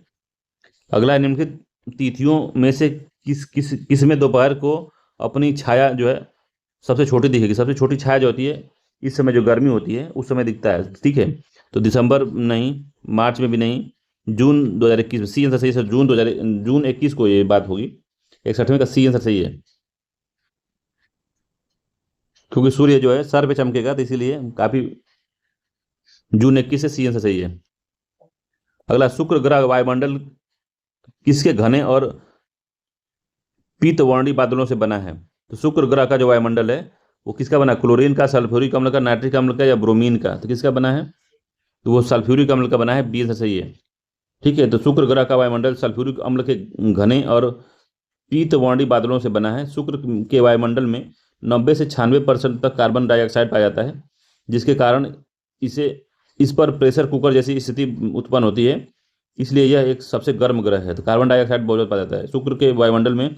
90 से 96% कार्बन डाइऑक्साइड है, जो कि सूर्य से आने वाली किरणों को तो नहीं, जो उसकी जो भूमि है शुक्र की, वहाँ जो रेडिएशन होता है दोबारा से, उनको, उनका जो अल्ट्रावायलेट किरण होती है उनको एब्जॉर्व कर लेता है। अल्ट्रावायलेट को नहीं गिरफ्तार कर, एब्जॉर्व करता है, किसको करता है? अल्ट्रावायलेट को नहीं करता, एक और किरण कौन सी होती है? इंफ्रारेड को गिरफ्तार करता है, ठीक, गिरफ्तार करने मतलब एब्जॉर्ब करता है इंफ्रारेड को, ठीक है। तो बी आंसर सही है, सल्फ्यूरिक अम्ल बहुत ज़्यादा रहता है। और सबसे अधिक यहाँ पे 90% तो CO2 भी है, जो कि हालत खराब कर देगी। अगला है, निम्नलिखित में से गेहूं की फसल को कौन सा रोग लगता है? तो गेहूं की फसल को रस्ट लगता है, ब्लास्ट है, टिक्का है, उपरोक्त में से कोई भी नहीं है। तो गेहूं की फसल को है जो रस्ट लगता है, ये आंसर सही है, रस्ट रोग लगता है। इसको रस्ट को गेरुआ या रतुआ गेहूं का प्रमुख रोग भी कहते हैं। कंडुआ, सेहू, झुलसा तथा करनाल बंट गेहूं की फसल के अन्य प्रमुख रोग हैं। टिक्का मूंगफली का प्रमुख रोग है। रेड राट जो है गन्ने का मुख्य रोग है। और ब्लास्ट या झौंसा जो है, ये जो खैरा धान की फसल में लगता है, धान का मुख्य जो है ये रोग है। झुलसा लग जाता है, देखे होंगे पत्तियां ऊपर झुलस जाती हैं, ठीक है। तो इसका ए आंसर सही है। 64 नंबर क्वेश्चन है कि उत्तर प्रदेश की कौन सी जनजाति दीपावली को शो के रूप में मनाती है? तो वो जो है थारू जनजाति है। डी आंसर सही है इसका, 64वें का डी है, थारू है। सहरिया नहीं है, बैगा नहीं है, परहरिया नहीं है। तो सहरिया कहाँ पाई जाती है, परहरिया कहाँ पाई जाती है, बैगा कहाँ पाई जाती है, इसको जो बताइए, ठीक है। तो थारू जनजाति दीपावली को शोक मनाती है, ठीक है। इस दिन ये अपने पूर्वजों को भेंट आदि प्रदान करते हैं, जिसे रोटी कहा जाता है। थारू जनजाति के लोग जो उत्तर प्रदेश के तराई क्षेत्र में 5 जिलों में, जैसे महाराजगंज, सिद्धार्थनगर, श्रावस्ती, बहराइच, लखीमपुर जो के उत्तरी भागों में निवास करते हैं। ये किरात वंश के हैं, ठीक है, किरात वंश के। अगला, जलोढ़ मिट्टी के संदर्भ में नीचे दिए गए 4 कथनों में से सही कथन चुनना है, कौन सा सही है इसमें? तो यह मिट्टी भारत के कुल भाग का 14% है। तो ये मिट्टी जलोढ़ 43%, 14% नहीं 43% है, आधा आधा के आसपास है, ठीक है। इसका जो निर्माण नदियों से हुआ है, तो इस मिट्टी में फास्फोरस एसिड भरपूर मात्रा में पाया जाता है। तो फास्फोरिक एसिड नहीं पाया जाता, दूसरा भी गलत है इसमें। यह मिट्टी रेह, थूर या धूर, चौपन जैसे नामों से भी जानी जाती है। तो रेह, थूर, चौपन नामों से जानी जाती है। तो सही 4 कथनों में सही चुनना है हमको, तो सी वाला सही है इसका, ठीक है। तो ये निक्षेप होता है, ये इसका जो निर्माण नदियों द्वारा लाए गए निक्षेपों से होता है। यह मृदा पोटास व चूने से संपन्न तथा फास्फोरस, नाइट्रोजन और जीवाश्म की कमी पाई जाती है। यह मृदा अत्यधिक उपजाऊ होती है। इस मिट्टी को रेह, थूर, चौपन जैसे नाम से भी जाना जाता है। अगला, भारत में बाढ़ नियंत्रण के लिए राष्ट्रीय बाढ़ नियंत्रण कार्यक्रम जो है, नेशनल फ्लड कंट्रोल प्रोग्राम, किस समय लॉन्च किया गया था इसको? 66वां का आंसर बताना है, कब लॉन्च किया गया था इसको? तो 1951 में नहीं था, 1954 में था, ठीक है। बी आंसर सही है, 1954 में लॉन्च किया गया था, 1954 में लॉन्च किया गया था। तो सन 54 में कि भीषण बाढ़ के बाद भारत सरकार ने राष्ट्रीय बाढ़ प्रबंधन कार्यक्रम घोषणा की थी 1954 में। इसमें तात्कालिक, अल्पकालिक और दीर्घकालिक जो है बाढ़ प्रबंधन के उपाय किए जाते हैं, ठीक है। अगला इसमें 67 नंबर क्वेश्चन कह रहा है, बताना है जलवायु है और प्रकार है, सूची 1 सूची 2 से मिलाना है। जलवायु है, जलवायु का प्रकार है और क्षेत्र कौन सा है? तो उष्णकटिबंधीय सवाना वन जो है, हम वो कहाँ मिलते हैं? तो उष्णकटिबंधीय सवाना वन जो प्रायद्वीपीय पठार का जो अधिकतर भाग है, इसी वन में मिलता है। 2 हो गया। गर्म मरुस्थल कहाँ है भाई? हमारे तो पश्चिमी राजस्थान में 3 हो गया। ध्रुवीय प्रकार की जलवायु कहाँ पाई जाती है? तो जम्मू कश्मीर में पाई जाती है। शीत ग्रीष्म ऋतु वाला मानसून कहाँ पे आता है? शुष्क ग्रीष्म ऋतु वाला जो मानसून है वो कहाँ आता है? तमिलनाडु में आता है। एक आंसर सही है, तो 2 3 4 1 सही है इसका, 2 3 4 1, 2 3 4 1 इसका जो बी वाला जो आंसर है, 67 नंबर का बी वाला आंसर जो है सत्य है। अगला, कोरी निवेशिका, कोरी निवेशिका जिस पर स्थित है वह है, इसका मतलब क्या होता है? निवेशिका मतलब होता है क्रीक, निवेशिका मतलब होता है क्रीक, जैसे तो कोरी क्रीक जिस पर स्थित है वह है, तो खंबात की खाड़ी है, कच्छ की खाड़ी है, कच्छ का लिटिल रन है, या कच्छ का रन है, तो क्या है? तो कच्छ के रन में है, डी आंसर का सही है। कच्छ के रन में ये जो है आता है, क्या आता है? तो कोरी जो क्रीक है या कोरी निवेशिका जो है वो कच्छ के रन में आती है, इंपॉर्टेंट है, याद रखिएगा। और यह भारत और जो पाकिस्तान के बीच विवादित क्षेत्र भी है, ये भी याद करने की जरूरत है कि भारत और पाकिस्तान के बीच में विवादित क्षेत्र है ये कोरी क्रीक, ठीक है। तो डी आंसर सत्य है इसका वाला, ठीक है। डी वाला आंसर जो है इसका यही सत्य है। अगला क्वेश्चन है इसमें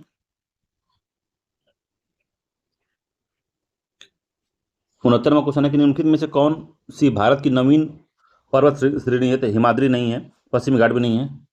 अच्छा, इसमें पूछ रहा है हिमाद्री है, पश्चिमी घाट है, अरावली है या बिंद पर्वत श्रेणी है, तो कौन सी जो है नवीन पर्वत श्रेणी जो नया नया बनी है? इन चारों में सबसे नवीन कौन है ये बताना है आपको।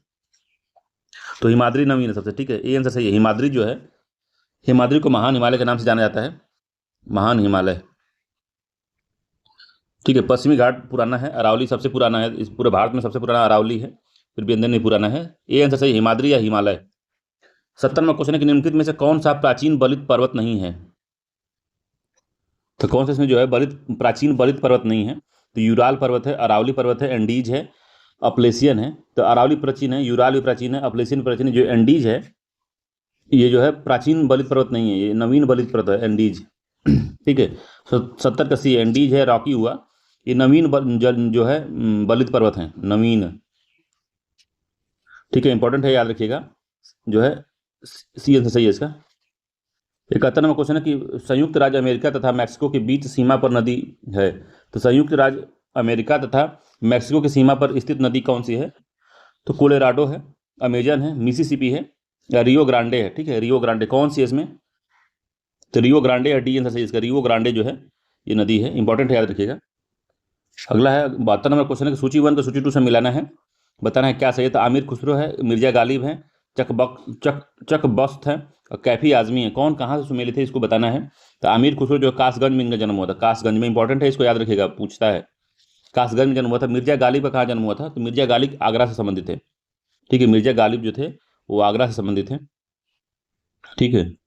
बाकी चक बख्त जो थे ये लखनऊ के फैजाबाद से, चक बख्त लखनऊ से फैजाबाद, ठीक है। और जो कैफी है, कैफी आजमी जो है आजमगढ़ के हैं, ठीक है, कैफी आजमी, इनका आजमी मतलब आजमगढ़ी वही वाले हैं। 3-1-2-4 सही है इसका, 3-1-2-4, 3-1-2-4 इसका डी वाला जो आंसर है, 3-1-2-4 यही सत्य है, डी वाला, ठीक है, डी वाला है। अगला, उत्तर प्रदेश में आधुनिक शिक्षा की नींव अंग्रेज द्वारा 1858 में म्योर सेंट्रल कॉलेज की स्थापना के साथ डाली गई थी। तो म्योर जो सेंट्रल कॉलेज था उसके द्वारा डाली गई थी। 73 नंबर क्वेश्चन कह रहा है, पहला ठीक है, सही क्या पूछा है? तो सही कथन पूछा, तो पहला इसमें सही है। अगला इसमें कि राज्य में प्राथमिक शिक्षा की देखरेख के लिए उत्तर प्रदेश बेसिक शिक्षा परिषद का गठन जो 1980 में किया गया था। तो उत्तर प्रदेश बेसिक शिक्षा परिषद का जो गठन हुआ था, कब हुआ था इसका? तो 1972 में हुआ था, ठीक है, जुलाई 1972, 25 जुलाई 1972 में हुआ था इसका। तो इसलिए दूसरा वाला गलत है इसमें, ठीक है। तो केवल एक आंसर सही है, ए वाला सत्य है, क्योंकि दूसरा गलत है। क्यों गलत है? तो 1972 में हुआ था, 1980 में नहीं हुआ। अगला, निम्नलिखित में से उत्तर प्रदेश के किस स्थान पर दधीची कुंड अवस्थित है? दधीची कुंड कहाँ पे? तो नैमिषारण्य सीतापुर, मिश्रिक सीतापुर, बदोसराय बाराबंकी, या बांसा बाराबंकी। तो कहाँ पे? दधीची वही है जिनके सीने की जो हड्डी होती है उससे जो है वो बना है, वज्र बना है इंद्र का। तो 74वां का बी ऐसा सही है, मिश्रिक सीतापुर में है। तो दधीची कुंड, दधीची आश्रम तथा सीता कुंड आदि मिश्रिक सीतापुर में है। नैमिषारण्य सीतापुर से 88,000 ऋषियों की तपोभूमि है, जहाँ ललित देवी मंदिर है, ठीक है। ये नैमिषारण्य में ललित देवी मंदिर है। मंदिर चक्र तीर्थ, व्यास गद्दी, सूत गद्दी, हनुमानगढ़ी आदि है। जो बेदोसराय बाराबंकी में संत सलाम शाह की मजार है यहाँ पे। अब बांसा में बाराबंकी में जो है सूफी संत सैयद शाह रज्जाक की दरगाह है। अगला है कि निम्नलिखित कथनों पे से क्या सुमेलित नहीं है? तो उत्तर प्रदेश पर्यटन विभाग, ये भी इंपॉर्टेंट पूछता है, सुमेलित नहीं पूछा। तो पहला जो उत्तर प्रदेश पर्यटन विभाग 1956 में, तो सही है। उत्तर प्रदेश पर्यटन निदेशालय 1972, ये भी ठीक है। उत्तर प्रदेश विकास निगम 1974, ये भी ठीक है। उत्तर प्रदेश नई पर्यटन नीति आई थी जो वो 2022 में आई है, ठीक है, 2022 में आई है, ठीक है। तो 16 नंबर को मुख्यमंत्री आदित्य 2022 को अध्यक्षता में कैबिनेट की बैठक की नई और जो पर्यटन नीति 2022 को मंजूरी मिली। इससे पहले 2018 में आई थी, 2018 में आई थी। तो यूपी पीसीएस मेंस में पूछा था इसको, यूपी पीसीएस मेंस में इसको पूछा था कि जो 2018 की जो नई पर्यटन नीति आई है उसकी मुख्य जो बातें थी उसके बारे में बताना था। अगला है कि उत्तर प्रदेश एक जिला एक खेल ODOS योजना के तहत संबंधित खेल है और जिला कौन सा है उससे बताना है आपको।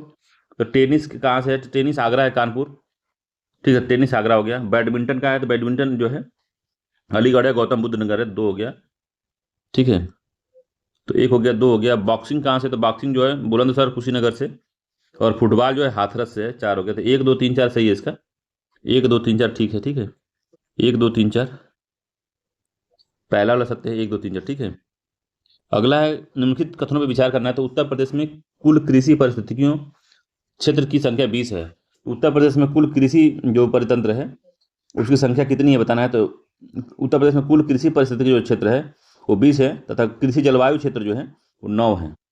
ठीक है, कृषि परिस्थिति तंत्र जो है 20 है, ये बात सत्य है पहले वाला। और उत्तर प्रदेश में कृषि जलवायु क्षेत्र जो है 9 है। काफी इंपॉर्टेंट, दोनों इंपॉर्टेंट पॉइंट है, इसको याद रखिएगा। उत्तर प्रदेश में कुल मृदा समूह क्षेत्रों की संख्या है वो कितनी है। तो 10 दिया है। 10 क्या 10 है उत्तर प्रदेश में मृदा समूह की संख्या। तो मृदा समूह उत्तर प्रदेश में 8 है। मृदा समूह की संख्या जो उत्तर प्रदेश में मृदा समूह वो 8 है, याद रखिएगा 8। ठीक है, 8 है, याद रखिएगा। तो इसीलिए ए और बी इसका सत्य है, बाकी डी जो सी वाला है वो मामला गलत है। तो 1 2 सत्य है इसमें, ए वाला सत्य है, 1 2 सत्य है, ए सही है इसमें। 78 नंबर क्वेश्चन है कि निम्नलिखित कथनों पर विचार करना है।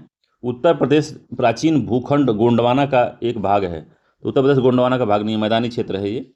ठीक है,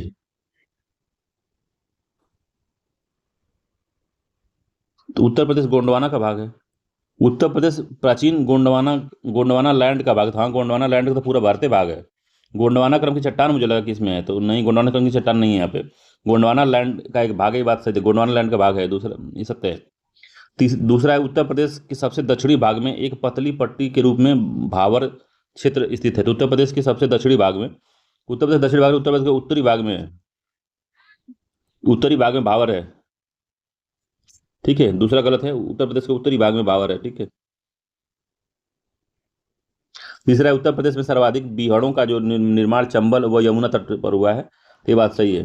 तो पहला सही है इसका और तीसरा सही है। तो 1 3 इसका सही आंसर है। इसका सी वाला आंसर जो है सत्य है। दूसरा इसीलिए गलत है क्योंकि जो भावर क्षेत्र है उत्तर प्रदेश के तराई क्षेत्र में आता है, हिमालय के तराई वाले क्षेत्र में, ये वाला ऊपर का उत्तर प्रदेश जो है, ये वाला क्षेत्र जो है ये तराई वाला क्षेत्र आता है, यही वाला। दक्षिण में बता, दक्षिण में नहीं है। ठीक है, तो याद रखिएगा 1 3 सत्य है इसका, सी आंसर सही है इसका, सी आंसर ठीक है। अगला है उत्तर प्रदेश का सर्वाधिक नम भूमि वेटलैंड क्षेत्र वाला जिला कौन सा है। तो उत्तर प्रदेश में सर्वाधिक वेटलैंड किस जिले में पाया जाता है, इसके बारे में बात करनी है आपको। तो सोनभद्र है, चंदौली है, मिर्जापुर है, गाजीपुर है। तो सोनभद्र में पाया जाता है, ये आंसर सही है। उत्तर प्रदेश में सर्वाधिक नम भूमि या वेटलैंड क्षेत्र वाला जिला जो है सोनभद्र है। इंपॉर्टेंट पॉइंट है, याद रखिएगा इसको, पूछ सकता है, बढ़िया क्वेश्चन है ये। 80 नंबर क्वेश्चन है कि उत्तर प्रदेश में गंगा नदी का प्रवेश पीलीभीत तथा निकास बलिया में होता है। तो पीलीभीत में नहीं है, कल बताया था आपको, कंफ्यूज करेगा। पीलीभीत सहारनपुर इसी में कंफ्यूज करता है। तो जालौन में होता है। ठीक है, जालौन, गंगा नदी का जालौन में है। ठीक है, सॉरी जालौन का नहीं, बिजनौर है, जालौन नहीं बिजनौर है। बिजनौर जालौन में ओ की मात्रा है, कंफ्यूजन हो गया, बिजनौर है ये। ठीक है, बिजनौर में प्रवेश तथा निकास बलिया में, तो बलिया वाला तो ठीक दिया है, बाकी वो गड़बड़ है। दूसरा है कि यमुना नदी का प्रवेश उत्तर प्रदेश में सहारनपुर में, वो इसका जो समापन है प्रयागराज में होता है। तो यमुना नदी का प्रवेश उत्तर प्रदेश में सहारनपुर में होता है और समापन इसका प्रयागराज में होता है। तो क्या ये सत्य है, बताइए। सही नहीं है बताना है हमको। ठीक है, सही नहीं है बताना है। दूसरा तो ठीक है इसका। तीसरा जो है मेरठ व गाजियाबाद यमुना नदी के तट पर स्थित है। तो क्या मेरठ और गाजियाबाद यमुना नदी के तट पे हैं, पहली बार सुने भाई। मेरठ और गाजियाबाद जो है हिंडन नदी के तट पे, हिंडन, हिंडन नदी के तट पे हैं। ठीक है, तीसरा असत्य है, पहला असत्य, तीसरा असत्य, दूसरा सत्य है। तो असत्य पूछा है, कौन सही नहीं है। तो 1 3 सही नहीं है इसमें, बी वाला जो आंसर इसका यही सत्य नहीं है। अगला, अकबर के नवरत्न में, अकबर के नवरत्नों में शामिल प्रसिद्ध मंत्री टोडरमल निम्नलिखित में से उत्तर प्रदेश के किस स्थान थे। तो टोडरमल कहाँ के थे बताना है आपको। कल्पी के नहीं थे, जालौन के नहीं थे, महोबा के नहीं थे, वो सीतापुर के थे। बी आंसर सही है, वो सीतापुर के थे, सीतापुर। ठीक है, अगला है 82 नंबर क्वेश्चन कह रहा है कि उत्तर प्रदेश के निम्नलिखित वन्य जीव अभयारण्य में डॉल्फिन सेंचुरी के रूप में प्रस्तावित कौन हुआ है। तो डॉल्फिन के रूप में क्या कौन प्रस्तावित हुआ है। तो कतरनिया घाट वन्य जीव अभयारण्य नहीं, किशनपुर वन्य जीव अभयारण्य नहीं, ये जो राष्ट्रीय चंबल अभयारण्य जो है, यही जो है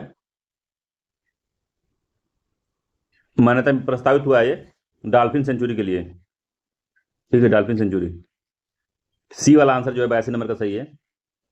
तो जुलाई 2023 में राष्ट्रीय जलीय जीव के संरक्षण के लिए राष्ट्रीय चंबल अभयारण्य को डॉल्फिन सेंचुरी के रूप में मान्यता मिली है। राज्य सरकार को प्रस्ताव भेजा गया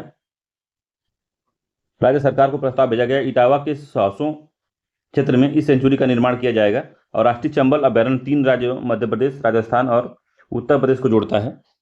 ठीक है, तो सी आंसर से इंपॉर्टेंट याद रखिएगा। अगला है, उत्तर प्रदेश के निम्नलिखित में से किस जिले में वाटर टैक्सी सेवा प्रारंभ की गई है? तो कानपुर नहीं है, कानपुर नहीं है, प्रयागराज नहीं है, लखनऊ नहीं है, वाराणसी है। डी आंसर सही है। तो वाराणसी में क्या किया गया? टैक्सी सेवा प्रारंभ की गई है। अगला है, उत्तर प्रदेश के निम्नलिखित में से किस जिले में क्षेत्रीय फिल्म सिटी बनाई जाएगी? तो क्षेत्रीय फिल्म सिटी कहाँ बन रही है ये बताना है आपको। तो उत्तर प्रदेश में नहीं बन रही, लखनऊ में नहीं है, प्रयागराज में नहीं है, झांसी में नहीं है, गोरखपुर में बन रही है। डी आंसर सही है। ब्रिटिश काल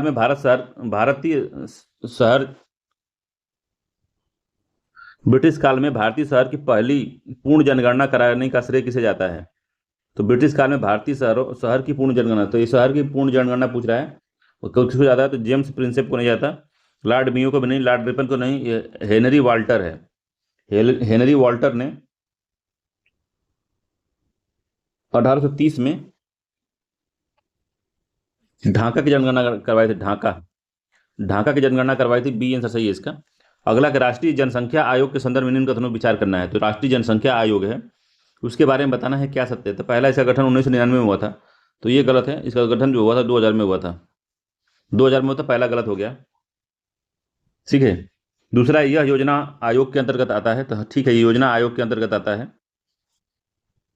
तो क्या पूछा है? सही है ना, सही पूछा है। ठीक है, तो 86वें का जो है 2002 में इसका गठन हुआ था। पीएम इसके अध्यक्ष होते हैं, याद रखिएगा, प्रधानमंत्री इसके अध्यक्ष होते हैं। मई 2005 में इस पुनर्गठित कर केंद्रीय स्वास्थ्य एवं परिवार कल्याण मंत्रालय के अधीन लाया गया इसको। तो ये भी सत्य है। तो उपयुक्त कथनों में से कौन सा कथन सही है? नीचे दिए गए कूट के साथ बताना क्या सत्य है इसमें। तो बी आंसर सही है इसका। दोनों 2-3 सत्य हैं इसमें। ठीक है, तो याद रखिएगा, जो राष्ट्रीय जनसंख्या आयोग 1999 में नहीं 2000 में गठन हुआ था इसका। ठीक है, प्रधानमंत्री की अध्यक्षता में इसका काम चलता है, जिसका प्रमुख कार्य जनगणना की शैक्षणिक, पर्यावरणिक और विकासात्मक कार्यक्रमों के बीच सक्रिय प्रवर्तित करके जनसंख्या स्थिरीकरण को निर्दिष्ट करना इसका जो है मेन लक्ष्य है। ठीक है, वर्ष 2005 में इसको पुनर्गठित किया गया और स्वास्थ्य और परिवार कल्याण मंत्रालय के अंतर्गत लाया गया। तो 2023 का करंट अफेयर से छोड़ देते हैं इसको।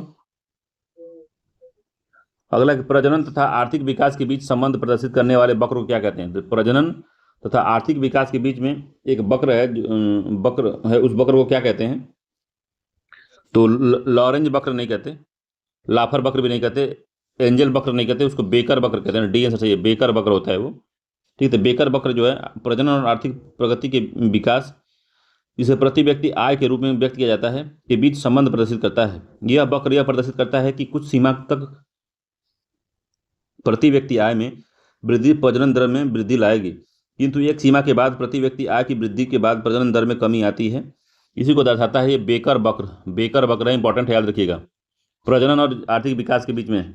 अगला, WTO के अंबर बॉक्स निम्नलिखित में से किस प्रकार की सब्सिडी का समर्थन करता है? तो इसको हमने अपने इकोनॉमिक्स वाला जो वीडियो है, जो 10 घंटे का 9 घंटे का वीडियो है, उसी में बताया है लास्ट में कि विश्व व्यापार संगठन WTO का जो अंबर बॉक्स होता है उसमें कौन सी सब्सिडी को शामिल किया जाता है? तो उसमें वे सब्सिडी शामिल हैं जो उत्पादन निर्णय से बिल्कुल अलग होती हैं, जैसे किसान को प्रत्यक्ष भुगतान करना। ठीक है, तो ये नहीं है। वे सब्सिडी जो किसानों की हानिपूर्ण भुगतान को के रूप में या फिर उत्पादन को सीमित करने के एवज में दी जाती हैं, तो ये भी गलत है। सी है इसका कि वे सब्सिडी जो व्यापार को विरूपित करती हैं, व्यापार को प्रभावित करती हैं या बदलती हैं, वो सब्सिडी शामिल है। तो इसका जो BC आंसर सही है कि वे सब्सिडी शामिल हैं जो व्यापार को विरूपित करती हैं। ठीक है, 90 नंबर क्वेश्चन है कि निम्नलिखित कथनों विचार करिए। तो स्वास्थ्य है, शिक्षा है, जीवन निर्वहन है और प्रति व्यक्ति उपभोग है। तो उपरोक्त में से UNDP द्वारा जारी बहुआयामी गरीबी सूचकांक जो MPI है, MPI के जो डायमेंशन है या आयाम है वो कौन कौन से हैं? तो MPI के जो है आयाम पूछ रहा है कौन सा है। ठीक है, तो MPI के आयाम कौन से, इसे बताना है आपको। तो इसको भी हमने बताया है कि उसमें कि मल्टी डायमेंशन पॉवर्टी इंडेक्स में क्या क्या जाता है। तो उसमें स्वास्थ्य आता है, ठीक है, शिक्षा आता है, जीवन निर्वाह आता है, प्रति व्यक्ति उपभोग का स्तर नहीं आता। ये चौथा गलत है इसमें, तो B आंसर सही है इसका। 90 का B आंसर सही है कि इसमें आता है, स्वास्थ्य में आता है। स्वास्थ्य में आता है पोषण है, बाल मृत्यु है, शिक्षा है। शिक्षा में क्या क्या आता है? शिक्षा में आता है स्कूलिंग वर्ष और स्कूल में उपस्थिति इसमें शामिल होती है। जीवन निर्वाह स्तर में क्या आता है? तो जीवन निर्वाह स्तर में रसोई गैस, रसोई ईंधन कौन सा यूज हो रहा है? स्वच्छता कितनी है, पेयजल कैसा उपलब्ध है, विद्युत मिल रहा है कि नहीं मिल रहा है, घर है, संपत्ति है, ये सब इसमें शामिल होता है। बी आंसर सही है। अगला, सर्वोच्च न्यायालय भारतीय नागरिकों के मौलिक अधिकारों की सुरक्षा भारतीय संविधान के किस अनुच्छेद के तहत करता है? तो सुप्रीम कोर्ट आर्टिकल 32 के तहत करता है। अगर हाई कोर्ट पूछता है तो 226 बताते हैं आप, ठीक है। 226 है कि 266 है, बताइए।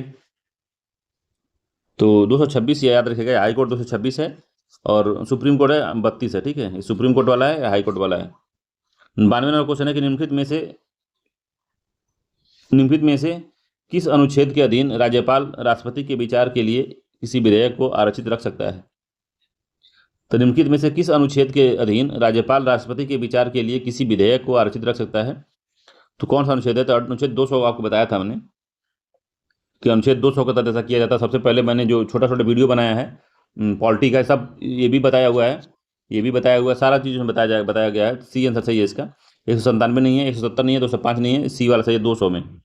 और केंद्र और राज्य विधायी संबंध भारतीय संविधान के किस भाग में अवस्थित है? तो केंद्र और राज्य विधायी संबंध जो है वो किस में है आपके बताना है। तो भाग 2 है, भाग 5 है, भाग 11 है, भाग 10 है। तो भाग 11 में बताया गया है, ठीक है। भाग 11 में 245 से लेके 255 के बीच में ये जो बताया गया है, तीनों अनुसूची है इसमें, संघ सूची, राज्य सूची और समवर्ती सूची। 94 नंबर क्वेश्चन है कि निम्नलिखित अनुच्छेदों में से किसमें निर्वाचन आयोग की स्थापना का प्रावधान है? तो निर्वाचन आयोग की जो स्थापना का प्रावधान 324 में है, आर्टिकल 324 में किया गया है, जो कि 324 जो है आर्टिकल डी में है, डी वाला सत्य 324 डी, ठीक है। अगला है, निम्नलिखित युग्म में कौन सा एक सुमेलित नहीं है? तो निम्नलिखित युग में कौन सा सुमेलित नहीं है बताना है। तो निम्नलिखित युग में कौन सा सुमेलित नहीं है? तो कानपुर है, नगर पालिका परिषद है, गाजियाबाद में नगर निगम है, लखनऊ में छावनी परिषद है, काकोरी में नगर पंचायत है। कौन पे कहाँ पे क्या है ये बताना है आपको। तो कानपुर में नगर पालिका जो परिषद दिया है यही गड़बड़ है, नगर निगम है कानपुर में, ठीक है, नगर निगम है यहाँ पे, नगर निगम।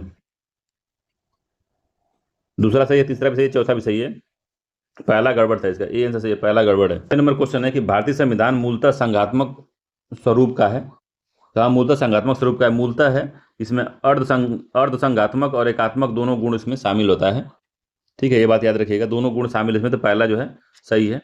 दूसरा है कथन कारक 356 जो है, आर्टिकल 356 में राष्ट्रीय आपात के समय राष्ट्रपति द्वारा राष्ट्रीय आपात घोषणा की जा सकती है, राष्ट्रीय आपातकाल के समय। तो ये गलत है। 356 में जो है, 356 में क्या लिखा है? तो राज्यों में संवैधानिक तंत्र की विफलता की दशा में राष्ट्रपति शासन लागू हो सकता है, ठीक है। 356 में है राष्ट्रपति शासन के बारे में है, राष्ट्रीय आपात नहीं, राष्ट्रपति शासन। तो राज्यों में जब संवैधानिक विफलता हो जाए, संवैधानिक विफलता, तब ये लागू होता है, ठीक है। तो ये वाला जो है दूसरा वाला गड़बड़ है, तो केवल एक सही है इसमें। तो कथन सी से सही है, कथन एक सही है, परंतु आर जो है गलत है, याद रखिएगा, सी वाला आंसर इसका सही है।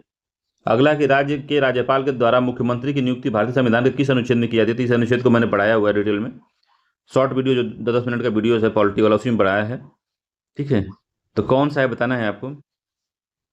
तो 160 में है नहीं, 154 में इसमें नहीं है, 166 में नहीं है, 154 में है, ठीक है। 164 एक में ये बात कही गई है कि मुख्यमंत्री की नियुक्ति राज्यपाल करेगा और अन्य मंत्रियों की नियुक्ति जो है राज्यपाल सीएम की सलाह पे करेगा। अगला क्वेश्चन है कि बताना है कि एमएसएमई के संबंधित समितियों से जुड़ा जो सूचना दिया गया है, मिलान के बताना है कौन कब गठन हुआ था। एमएसएमई के बारे में कौन सी कमेटी कब बनी थी? तो नायक कमेटी 1991 में बनी थी, 4 हो गया। अबीद हुसैन कमेटी जो बनी थी, अबीद हुसैन 1995 में बनी थी, 3 हो गया। एस.एल. कपूर कमेटी जो बनी थी, 4 हो गया, 3 हो गया। एस.एल. कपूर जो समिति बनी थी, या एस.एल. कपूर समिति कमेटी कब बनी थी? 98 नंबर क्वेश्चन बताना है। तो ये कमेटी बनी थी 1997 में, 2 हो गया इसका। एल.एस. कोहली कमेटी बनी थी जो, वो 2000 में बनी थी, 1 हो गया। तो 4 3 2 1 सही है, 4 3 2 1 इसका ए वाला जो आंसर है, यही आंसर पूरी तरीके से सत्य है, ठीक है। 99 नंबर क्वेश्चन है कि विश्व स्तर पर रेशम के उत्पादन के संबंध में निम्नलिखित देशों के स्थान पोजीशन के साथ मिलान कीजिए और दिए गए कूट की सहायता से बताना है कि कौन रेशम के उत्पादन में नंबर 1 है, ठीक है। तो चीन जो है प्रथम स्थान पे है। चीन कहाँ गया? पहले स्थान पे चीन है। भारत जो है इसमें भारत जो है द्वितीय स्थान पे है, तो चीन एक पे हो गया, दूसरे भारत हो गया। उज्बेकिस्तान किस पे है? तो उज्बेकिस्तान तीसरे स्थान पे है, 3 हो गया, ये 4 हो गया। तो 4-3-2-1 इसका सही आंसर है। 4-3-2-1, 4-3-2-1, 4-3-2-1 से बी वाला जो आंसर है, बी आंसर से 4-3-2-1 सही मामला था पूरा। इंपॉर्टेंट था, इस तरह से पूछ सकता है। तो पहले नंबर पे चाहे चीन है, दूसरे भारत है, और बाकी उसके बाद में जो है तृतीय पे उज्बेकिस्तान है, चतुर्थ पे जो है वियतनाम है। तो 99 का बी आंसर सही है। अगला, प्रधानमंत्री किसान सम्मान निधि योजना के संदर्भ में निम्न कथनों पर विचार करना है। तो पहला इसमें कि इसका शुभारंभ 24 फरवरी 2019 को किया गया था। प्रधानमंत्री द्वारा उत्तर प्रदेश के कुशीनगर में किया गया था। तो उत्तर प्रदेश के गोरखपुर जिले में किया गया था, गोरखपुर में। ठीक है, तो कुशीनगर नहीं है, गोरखपुर है। पहला गलत होगा, गोरखपुर था। इस योजना योजना 1 दिसंबर 2018 को प्रभावी हुआ था। दूसरा सत्य है, ये योजना 1 दिसंबर 2018 को प्रभावी हो गया था। अगला क्वेश्चन है, निम्नलिखित में से किस देश में उसके कुल क्षेत्रफल का 30% से अधिक राष्ट्रीय पार्क के अंतर्गत आता है? किस देश में जो है उसके कुल क्षेत्रफल का 30% राष्ट्रीय पार्क है? इजराइल है, भूटान है, आइलैंड है और गैबन है। तो भूटान में है सर, बी आंसर सही है। 101 का बी आंसर सही है। 30% से अधिक है तो भूटान नहीं है, ए है, इजराइल है इसका। ए आंसर सही है, सॉरी, उसका भूटान नहीं है, ए आंसर सही है इसका, इजराइल है। ठीक है, इजराइल देश के कुल क्षेत्रफल का लगभग 30% से अधिक क्षेत्र राष्ट्रीय पार्क के अंतर्गत आता है। ठीक है, ये जंगली भूमि इसमें ज़्यादा है, भूटान में ज़्यादा वन वन ज़्यादा है। मगर ये पूछ रहा है राष्ट्रीय पार्क पूछ रहा है, नेशनल पार्क के बारे में पूछ रहा है, किसमें है? इजराइल में है। ठीक है, ए आंसर सही है, 101 नंबर का। अगला, सूची 1 को सूची 2 से मिलाना है। तो स्वर्णिम त्रिकोण कहाँ है? तो स्वर्णिम त्रिकोण म्यांमार दक्षिण पूर्व एशिया का अफीम उत्पादक है। दक्षिण पूर्व एशिया का अफीम उत्पादक 2 हो गया। बर्मुडा ट्रेंगल कहाँ है? तो उत्तरी अटलांटिक महासागर में बर्मुडा ट्रेंगल है।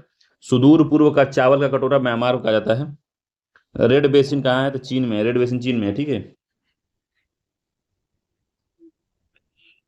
ठीक, रेड बेसिन चीन में है।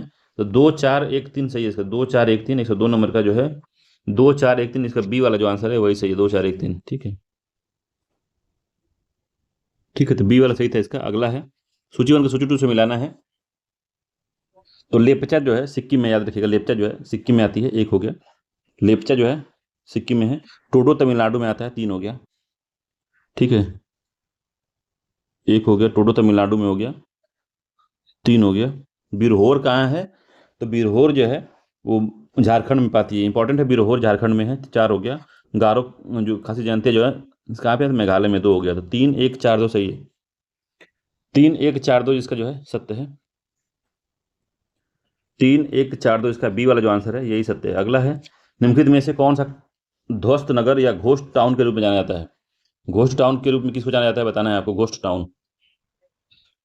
तो कुलधारा है, धनुषकोडी है, लखपत है, चरखारी है। तो किसको घोस्ट टाउन? तो चरखारी को, डी से चरखारी घोस्ट टाउन के रूप में जाना जाता है।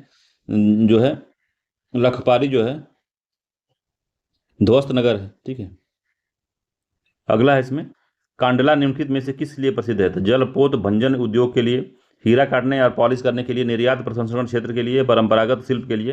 तो निर्यात प्रसंस्करण क्षेत्र 105 का जो है सी वाला सही है, निर्यात प्रसंस्करण क्षेत्र है। इसका निर्माण जो है 1950 में हुआ था, 1950 में। ठीक है, तो कांडला गुजरात के कच्छ में स्थित एक बंदरगाह है, इसका निर्माण 1950 में हुआ था। कांडला हमारे देश का प्रथम निर्यात जो है क्षेत्र के रूप में नियमित हुआ था। 106 नंबर क्वेश्चन है, निम्नलिखित में देश में किस एक को यूरेनियम सिटी स्थापित करने का श्रेय दिया जाता है? तो यूरेनियम सिटी स्थापित किसने किया है?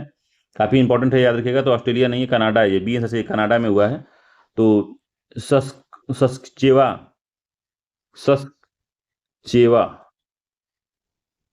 ठीक है, सस्केचेवा कनाडा यूनिवर्सिटी है। तो सस्केचेवा, सस्केचेवा जो है वो जो है यूरेनियम सिटी है कनाडा में, बी आंसर सही है। अगला, निम्नलिखित में से कौन सुमेलित नहीं है बताना है? तो कोपेनहेगन किसकी राजधानी? डेनमार्क की राजधानी है कोपेनहेगन। ठीक है, बर्लिन है जर्मनी, तो जर्मनी की राजधानी नगर होने के साथ साथ जर्मनी राज्यों के में से एक है ये, उसकी। ठीक है, तो ये राजधानी है जर्मनी, बर्लिन की राजधानी भी है और राज्य भी है। ठीक है, दोनों है, इसीलिए थोड़ा भिन्न है ये। बाकी कोपेनहेगन डेनमार्क की राजधानी है, सत्य है। फ्रांस में पेरिस की राजधानी है। ओस्लो जो है नॉर्वे की राजधानी है। ठीक है, तो इस जो बी वाला आंसर है बर्लिन। बर्लिन राज्य भी है और राजधानी भी, जैसे दिल्ली है राज्य, केंद्र शासित प्रदेश भी है, राजधानी भी है, उसी तरह से। श्री अरविंदो घोष का आश्रम कहाँ है? तमिलनाडु में, कर्नाटक में, रामेश्वर में, पांडुचेरी में। तो जब गिरफ्तारी से इनको बाहर निकले थे, फिर इसके बाद सब कुछ त्याग के ये कहाँ चले गए थे? अरविंदो घोष आश्रम। अरविंदो का आश्रम कहाँ है? तो पांडुचेरी में, डी ऐसा सही है। ठीक है, तो अरविंदो घोष महान दार्शनिक थे। उन्होंने प्रारंभिक जीवन राष्ट्रीय आंदोलन तथा क्रांतिकारी गतिविधियों में समर्पित किया था। अरविंदो घोष ने वेदांत के प्रभाव में पांडुचेरी आश्रम की स्थापना की और प्राच्य भारतीय भाषाओं और दर्शन का गहन अध्ययन कर लाइफ डिवाइन नाम की पुस्तक लिखी। लाइफ डिवाइन पूछता है किसने लिखी है, तो लाइफ डिवाइन जो लिखी है वो किसने लिखी है? तो अरविंदो घोष ने लिखी है। अगला, श्वेत क्रांति का जनक किसे कहा जाता है? तो वर्जिस कुरियन कहा जाता है। बी आंसर सही है, वर्जिस कुरियन। जो है दूध उत्पादन के लिए वर्जिस कुरियन है, याद रखिएगा। ठीक है। अगला, किस भारतीय राज्य में सामाजिक त्योहार छापर मेला आयोजित किया जाता है? तो छापर मेला कब आयोजित किया जाता है? तो बिहार में, पंजाब में, उड़ीसा में, गुजरात में। तो छापर मेला जो है पंजाब का है। ठीक है, 110 नंबर का जो पंजाब है। छापर मेला जो पंजाब में चीनी लोनी शहर में प्रत्येक वर्ष सितंबर महीने में गुंगा पीर की याद में मनाया जाता है। लोहड़ी, दिवाली, गुरु पर्व, टीका, तीज आदि जो है प्रारंभ के पंजाब के त्यौहार हैं। अगला, सुमेलित कीजिए। तो श्रीलंका है, श्रीलंका कोलंबो है, 3 हो गया। मालदीव है, तो मालदीव का माले हो गया। ठीक है, कि पोर्ट लुइस हो गया, क्या होगा बताइए? मालदीव का माले होता है। ठीक है, ये एक हो गया। ये वर्मा का क्या है? तो वर्मा का रंगून है, 2 हो गया। जिम्बाब्वे का हरारे है, 4 हो गया। मॉरिशस का पोर्ट लुई है, तो 5 हो गया। 3 1 2 4 5, 3 1 2 4 5, इसका ए वाला जो आंसर है 111 का ए आंसर सही है। चिपको मूवमेंट के प्रणेता कौन थे? तो चिपको मूवमेंट के प्रणेता कौन थे? तो मेघा पाटकर नहीं थी, एम एस स्वामीनाथन भी नहीं थे, वो सुंदर लाल बहुगुणा थे। सी आंसर सही है, सुंदर लाल बहुगुणा। चिपको आंदोलन के प्रणेता जो है श्री सुंदर लाल बहुगुणा, वो चंडी प्रसाद भट्ट थे। आंदोलन 1974 में तत्कालीन उत्तर प्रदेश और वर्तमान झारखंड के चमोली जिले में शुरू हुआ था। ठीक है, 1974 में चमोली जिले में शुरू हुआ था, उत्तराखंड के। ठीक है, मेघा पाटकर किससे संबंधित थे? मेघा पाटकर तो नर्मदा बचाओ से, नर्मदा बचाओ। ठीक है, और डॉक्टर एम एस स्वामीनाथन किसी तो हरित क्रांति से संबंधित, हरित क्रांति। ठीक है, सी आंसर सही है, याद रखिएगा, 112 का सी आंसर सही है। अगला है कि चिपको आंदोलन का संबंध किससे है? तो वृक्षों की सुरक्षा से, मानव अधिकारों के पोषण से, बांधों की सुरक्षा से, जनसंख्या निर्माण से। तो वृक्षों की सुरक्षा से, ये आंसर सही है। तो सब लोग जब वृक्ष काटे जा रहे थे, तो प्रत्येक महिला यहाँ पे पेड़ों को पकड़ के बैठ गई। ठीक है, तो पेड़ों की या वृक्षों की अवैध कटाई से है। अगला है 14 नंबर का, भारतीय भाषा संस्थान CIIL इनमें से किस शहर में? तो इसको कल ही बताया हूँ कि हुगली में है, हुबली में है, मैसूर में, बेंगलुरु में, मंगलुरु में है। तो कहाँ पे भारतीय भाषा संस्थान कहाँ है बताइए? मैसूर में, बी आंसर सही है। तो केंद्रीय भारतीय भाषा संस्थान या भारतीय भाषा संस्थान कर्नाटक के मसूर में, मैसूर शहर में स्थित है। यह मानव संसाधन विकास मंत्रालय के अधीन कार्यालय है। ठीक है, जिसकी स्थापना 1969 में की गई थी। इसकी स्थापना भारत सरकार की भाषा नीति के द्वारा तैयार किया गया था इसको। अगला, इंदिरा गांधी राष्ट्रीय कला केंद्र का मुख्यालय कहाँ स्थित है? तो इंदिरा गांधी राष्ट्रीय कला केंद्र का मुख्यालय कहाँ पे स्थित है? तो पुणे है, नई दिल्ली है, मुंबई है, कोलकाता है। तो कहाँ है ये? तो नई दिल्ली में, भी सही है। इंदिरा गांधी राष्ट्रीय कला केंद्र का मुख्यालय जो है नई दिल्ली में, इंपॉर्टेंट है, याद रखिएगा, 115 नंबर क्वेश्चन है। ठीक है, और जो है ये संस्कृति मंत्रालय के अंतर्गत एक स्वायत्त निकाय है और 1987 में इसकी स्थापना की गई थी। 1987 में स्थापना की गई थी। 1987 में इसकी स्थापना हुई थी। 116 नंबर क्वेश्चन है कि भारत में तेल एवं प्राकृतिक गैस निगम का मुख्यालय कहाँ स्थित है? भारत में तेल एवं जो प्राकृतिक गैस निगम का मुख्यालय जो है वो कहाँ है? मुंबई है, झारखंड है, राजस्थान है, उत्तराखंड है। तो कहाँ पे है ये? तो उत्तराखंड में स्थित है। 116 नंबर डी आंसर सही है। तो ONGC सार्वजनिक क्षेत्र की एक पेट्रोलियम कंपनी है।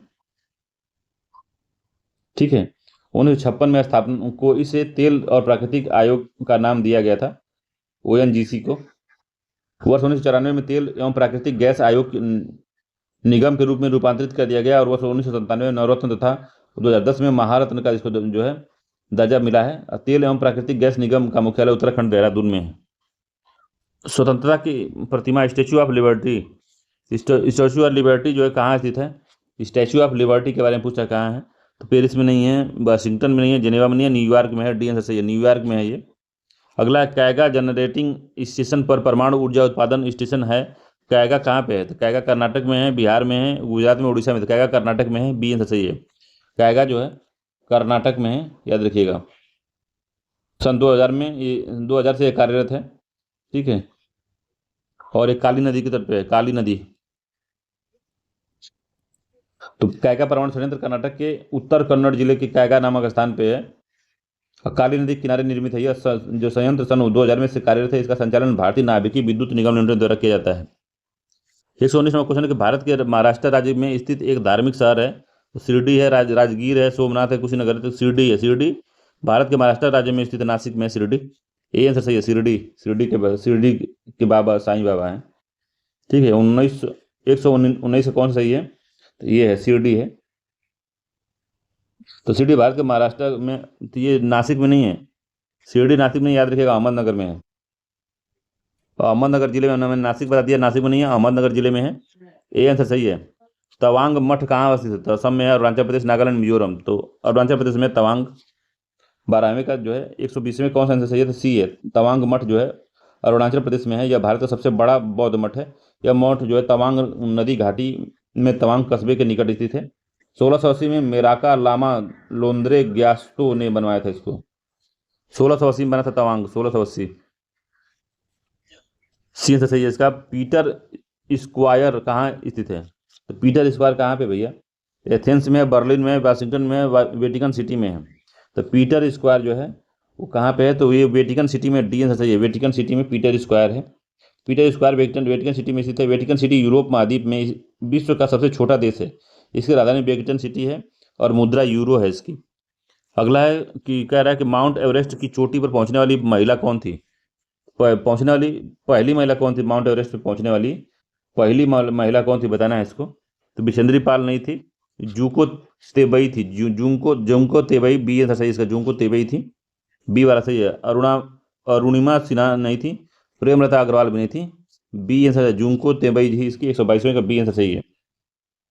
अगला है कि मेडिकल स्कूल से स्नातक करने वाली दुनिया की पहली महिला कौन है। तो मेडिकल स्कूल से स्नातक करने वाली दुनिया की पहली महिला रेबेका ली क्रम्पलर हैं। एलिजाबेथ ब्लैकबेल है, तो एलिजाबेथ ब्लैकबेल है, इसका बी आंसर सही है। एलिजाबेथ ब्लैकबेल मेडिकल स्कूल के स्नातक वाली विश्व की पहली महिला है। इनका पहली महिला के रूप में संयुक्त राज्य अमेरिका में मेडिकल डिग्री प्राप्त करने के साथ साथ जो है जनरल मेडिसिन काउंसिल की रजिस्ट्रार बनने वाली पहली महिला थी। भारतीय नहीं है, पहली महिला थी एलिजाबेथ ब्लैकबेल। इसका बी आंसर सही है, इंपॉर्टेंट है, याद रखिएगा। अगला है इसमें कि पहला चॉकलेट बार किसने बनाया था, तो पहला चॉकलेट बार किसने बना दिया था भाई, तो नस्ले नहीं बनाया था, द हर्फे कंपनी ने, ये भी नहीं, जोसेफ फ्राई एंड सन्स ने। तो सी वाला ऐसा सही है कि जोसेफ फ्राई एंड सन्स ने पहला चॉकलेट बार बनाया था। 124वां का सी आंसर सही है, जोसेफ फ्राई एंड सन्स ने बनाया था इसको। चॉकलेट बनाने की पहली मशीन जो है 1780 में स्पेन से बार्सिलोना में बनी थी, स्पेन के बार्सिलोना में बनी थी। दुनिया के 40% बादाम का उपयोग चॉकलेट उत्पादन में होता है। बेल्जियम को चॉकलेट बनाने की धरती का स्वर्ग कहा जाता है, बेल्जियम को। ये करंट अफेयर से छोड़ देते हैं, ये भी करंट अफेयर से, ये भी करंट अफेयर से 2023 का, इसीलिए छोड़ दे रहे हैं इसको, ठीक है। 130 नंबर क्वेश्चन है कि उस विकल्प का चयन करो जो तीसरे पद के सभी संबंध एक दूसरे पहले संबंधित हैं, ठीक है। उस विकल्प का चयन करें जिसका तीसरे पद से वही संबंध है जो दूसरे पद का पहले संबंध है, ठीक है। तो इसका निकालना है हमको, कैसे निकलेगा बताना है। तो अगर आप करते हैं तो बी से आपको जाना है एफ में, तो कैसे जाएंगे, तो बी प्लस 4 हो जाएगा, ठीक है, बी प्लस 4 एफ हो जाएगा। एल से हमको एच में आना है, तो एल से जब हम एच में आएंगे तो -4 करना पड़ेगा, ठीक है। और सी से जब हम जी में जाएंगे तो +4 करना पड़ेगा। और एम से हम आई में जाते हैं तो -4 करना पड़ेगा। तो +4 -4 +4 -4 ये सब हो रहा है, ठीक है। तो +4 के से +4 कितना जाएगा, के से +4 ओ हो जाएगा, के एल एम एन ओ, ठीक है। अगला है फिर -4 एच से -4 क्या होगा, तो -4 करना है एच से, तो एच का जो -4 होगा वो डी होगा। फिर जो है डब्लू से हमको जाना है, अगर +4 में, तो डब्लू +4 कितना होगा, तो W+4 करते हैं तो A आ जाएगा, ठीक है। और यस प्लस -4 करेंगे तो यस -4 करेंगे तो क्या आएगा, O आ जाएगा। तो ODAO, ODAO सही है इसका, ODAO, ए आंसर सही है, ODAO ए सही है। अगला क्वेश्चन है, निम्नलिखित में से कौन सा नीचे दिए गए संबंध का सर्वोत्तम ढंग से पूर्ण करेगा। तो कौन पूर्ण करेगा, कैसे पूर्ण होगा ये, इसको बताना है आपको। ए से हमको के जाना है, तो ए से जब के जाएंगे तो ABCDEFGHIJK +10 करना पड़ेगा आपको, ठीक है। +10 होगा तो के चले जाएगा। अब फिर के से +10 करेंगे तो आई में चले जाएंगे, ठीक है। और के सॉरी ए से +10 करेंगे तो के पे चले जाएंगे, और सी से +10 करेंगे तो यम में जाएंगे, और ई से +10 करेंगे तो ओ जाएंगे, और जी से प्लस ओ करेंगे तो क्यू जाएंगे, ठीक है। उसी तरह से आई से +10 करेंगे तो किस में जाएंगे, 19 में यस होगा, ठीक है। तो क्या होगा इसका, तो ये आप देखिए, तो यस होगा, ठीक है। आई से यस होगा, फिर के +10 यू होगा, यम +10 कितना होगा, तो डब्लू होगा, और ओ +10 कितना होगा, वाई होगा, ठीक है। तो S U W Y, S U W Y, D answer सही है इसका, यस यू डब्लू वाई, मतलब जो डी वाला जो आंसर है यही सत्य है इसका, ठीक है। तो इंपॉर्टेंट है, याद रखिएगा। तो इस तरह से पूछता है एग्जाम में, ABCD वाला। अगला है कि वोटर, तो 4 1 3 5 2 है वोटर, तो वोटर का वी का क्या हो गया, तो वी का 4 हो गया, ओ का 1 हो गया, टी का 3 हो गया, ई का 5 हो गया, आर का 2 हो गया। उधर हीटर का दिया है 7 4 3 5 3 6 5, और टीजर का दिया है इतना। तो यस संख्या, यस को दर्शाता, कौन सा अंक यस को दर्शाता है, ठीक है। तो यस को कौन सा दर्शाएगा, तो 8 दर्शा रहा है, ठीक है। सी आंसर सही है, यस को 8 दर्शा रहा है, ठीक है। इंपॉर्टेंट है, यस को 8 दर्शा रहा है। अगला है कि उस संख्या का चयन कीजिए निम्नलिखित श्रेणी का जो है, जिसमें ये बताना है अगला संख्या की पद क्या होगा। तो 132 है, 109 हो गया, 90 हो गया, 73 हो गया, 60 हो गया। तो कैसे ये कम हो रहा है, तो 32 में से 109 करना हमको, तो -23 करना पड़ेगा। फिर से 109 में से हमको 90 जाना है, तो कितना करना पड़ेगा, तो -19 करना पड़ेगा। -19 में से -90 में से 77 जाना है, तो -17 करना पड़ेगा। और 77 से 60 जाना है, तो -11 करना पड़ेगा, ठीक है। तो 23 -11 17, कितना कितना कम हो रहा है, तो 4 कम हो रहा है यहाँ, और 7 2 2 का अंश कम हो रहा है। 23 19 13 11, फिर क्या होगा, तो ये जो क्या प्राइम नंबर आ रहा है, ठीक है, प्राइम नंबर अभाज्य संख्याएं आ रही हैं। 23 है, 19 है, 17 है, 11 के बाद प्राइम नंबर क्या आता है, तो 2 7 आता है, ठीक है। -7 होना चाहिए इसमें से, 60 में से -7 करेंगे अगर आप, नहीं 17 है ना, तो 17 में से -11, अगला प्राइम नंबर 11 होगा, ठीक है। तो -11 करेंगे जब 73 में से, 60 में से -11 करेंगे, 57 आ जाएगा, ठीक है। सॉरी 49 आएगा, 49 होगा इसका लास्ट में, ठीक है। तो ए आंसर सही है, 49 ए सही है। तो देखिए प्राइम नंबर क्या होता है, 1 होता है, 2 भी होता है, 3 5 7 11 13 17 19 23, ये सब होता है। तो एक प्राइम नंबर नहीं होता, 2 से शुरू होता है, 2 3 4 5 7 होता है, एक नहीं होता है प्राइम नंबर, ठीक है। तो प्राइम नंबर वो होता है जो खुद से कटता है और एक से कटता है, एक से कटे और खुद से कटे, उसको हम प्राइम नंबर कहते हैं, ठीक है। अगला है, इसमें 133 हो गया। 134 नंबर क्वेश्चन है कि नीचे दी गई संख्या में उस संख्या का चयन कीजिए जो निम्न में से जो इस श्रेणी में आएगी, इसके बाद आएगा, क्या कौन सा आ सकता है। तो दिए गए विकल्पों में उस संख्या का चयन कीजिए जो निम्नलिखित श्रेणी में प्रश्न चिन्ह के स्थान पर आता है। तो 6 है, 11 है, 19 है, 33 है, 59 109 है, तो कौन सा आएगा बताइए। 134 नंबर कौन सा आंसर होगा यहाँ पे, फिर से सॉल्व करेंगे इसको। तो इसको कई श्रेणी में बहुत लंबा क्वेश्चन हो जाएगा।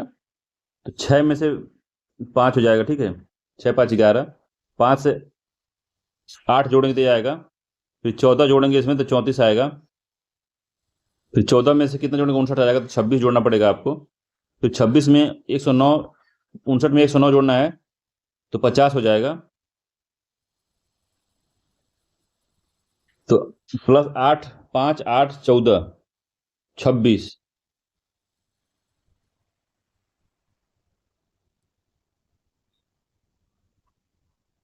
ठीक है, फिर इसको कम करते हैं। फिर इसमें से कम करते हैं, 5 में से 8 जाएगा, कितना बचेगा? 3 बचेगा। 3 जोड़ना पड़ेगा। 8 से 14 जाना है तो 6 करना पड़ेगा। और 14 से 26 जाना है तो 12 करना पड़ेगा। 3, 6, 12। फिर से इसमें क्या करना पड़ेगा? 24 करना पड़ेगा। ठीक है, तो तीन, 3 दूनी के 6, 36, 18। 3 दूनी के 6, 6 दूनी के 12, 12 दूनी के 24, 24 दूनी के 48, 48 दूनी के 98 कि 96 होगा? 96 होगा।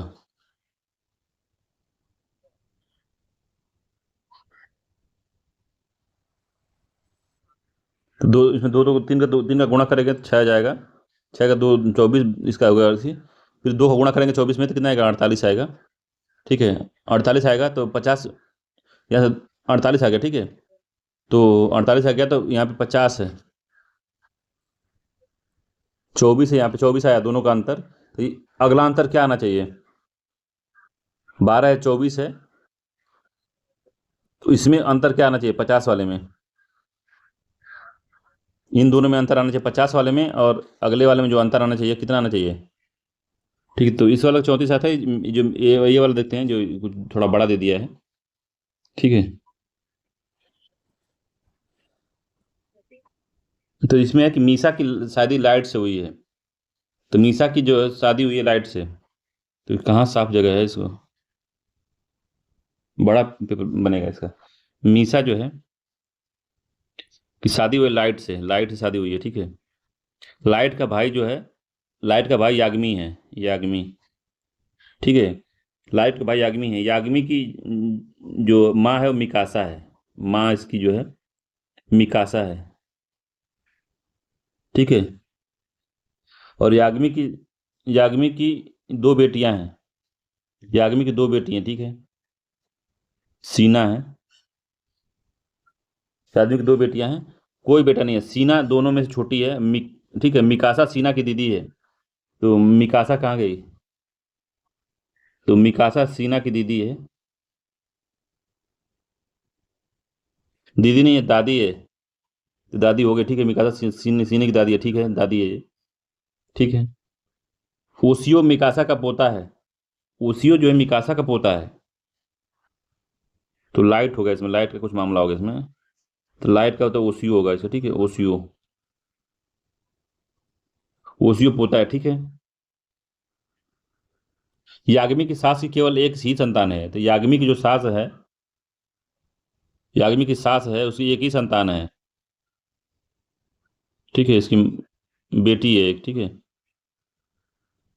एक ही संतान है। मिकासा की केवल 2 संतान है। तो मिकासा कहाँ गया? मिकासा की केवल 2 संतान है। मिकासा केवल 2 संतान है। और मीसा, और मीसा मिकासा की बहू है। मीसा जो है उसकी बहू है, मिकासा की, इसकी बहू है ये। ठीक है, मिकासा की बहू है। तो लाइट का ओसीयू से क्या संबंध है? तो ये ओसीयू जो है उसका क्या संबंध है? तो लाइट ओसीयू का पिता है भाई। ये सीधे पता चल गया, लाइट ओसीयू का पिता है। ठीक है, पिता का संबंध है। पिता का संबंध डी से चाहिए। लाइट ओसीयू का पिता है। इसको बनाया गया तो आसानी समझ में आ जाएगा आपको। इसमें थोड़ा घाल मिल जा रहा है, मगर उसका पिता का संबंध है उसका। ठीक है, पर लेंदी दिया है, इतना लेंदी देगा नहीं वैसे। अगला कह रहा है कि जिस गुणे को हमने क्या कर दिया है? भागा कर दिया। भागा को प्लस कर दिया, माइनस को हमने गुणा कर दिया, प्लस को माइनस कर दिया। तो इसका अर्थ क्या होगा? ठीक है, 392 भागा का मतलब होता है +4 हो गया, सॉरी, +28 हो गया। गुणे का मतलब भागा, भागा 7 हो गया। फिर माइनस मतलब गुणे हो गया, गुणते 4 हो गया, -10 हो गया। ठीक है, प्लस मतलब माइनस था। तो इसको जब सॉल्व करेंगे तो 392 आएगा, प्लस 7 × 28, 4 × 4 आ गया, -10 आ गया। तो 408 -10 हो गया, बराबर 398 आएगा। ठीक है, 398 आएगा इसका। ए आंसर सही है। ठीक है, एडीएच हार्मोन का पूरा नाम क्या है? तो एड्रेनल डायो हार्मोन। क्या नाम है इसका भैया, एडीए का? क्या नाम है इसका पूरा नाम भैया? तो एंटी डायूरेटिक हार्मोन होता है ये। बी आंसर सही है, एंटी एंटी डायूरेटिक हार्मोन होता है, ठीक है, याद रखिएगा। और एडीएच को, इसको जो है एंटी हार्मोन गुर्दे द्वारा शरीर में पानी की मात्रा को नियंत्रित करने में मदद करता है ये। और एडीएच को बैसोप्रीन भी कहा जाता है, बैसोप्रीन भी कहा जाता है इसको, बैसोप्रीन, ठीक है। अगला है कि असत्य युग्म का पहचान करना है। तो विटामिन है और रासायनिक नाम है। तो विटामिन सी जो है उसका E300 कहते हैं, सत्य है, रासायनिक नाम। विटामिन ए का रेटिनॉल कहते हैं, भी सत्य है। विटामिन ई को क्या कहते हैं? विटामिन सी को कहते हैं, विटामिन ई को फाइलोक्विनोन दिया है, तो यही गड़बड़ है, सी वाला। विटामिन ई को जो कहते हैं वो टोकोफिरॉल कहते हैं, टोकोफिरॉल, टोकोफिरॉल, ठीक है, यही गलत है, सी वाला। डी है, विटामिन डी का है कैल्सीफिरॉल होता है, ठीक है। तो सी वाला मामला गड़बड़ है इसका, ठीक है, सी वाला मामला जो है गड़बड़। अगला 140 नंबर क्वेश्चन है कि निम्नलिखित कथनों पर विचार करना था। जल में घुलनशील विटामिन कौन कौन से हैं? तो जल में जो घुलते हैं वो विटामिन कौन कौन से हैं? तो ए डी ई के गलत दिया है। वसा में घुलनशील विटामिन बी सी दिया है, ये भी गलत है। तो दोनों कथन जो है गलत है। विटामिन बी और सी जल में घुलते हैं, तो बी और सी जो है वो जल में घुलते हैं, जल में। और ए डी ई के जो है वसा में, तो उल्टा दिया है एक दूसरे का, ठीक है। तो इसलिए इसका दोनों ही गलत है। इसका सी वाला जो आंसर है यही गलत सही है कि दोनों ही इसमें गलत दिया है, ठीक है। तो 140 क्वेश्चन हो गए। चलते मिलते हैं अगले वीडियो में, तब तक के लिए धन्यवाद। वीडियो अच्छा लगे तो आप मेरे चैनल को सब्सक्राइब कर सकते हैं, शेयर कर सकते हैं वीडियो को।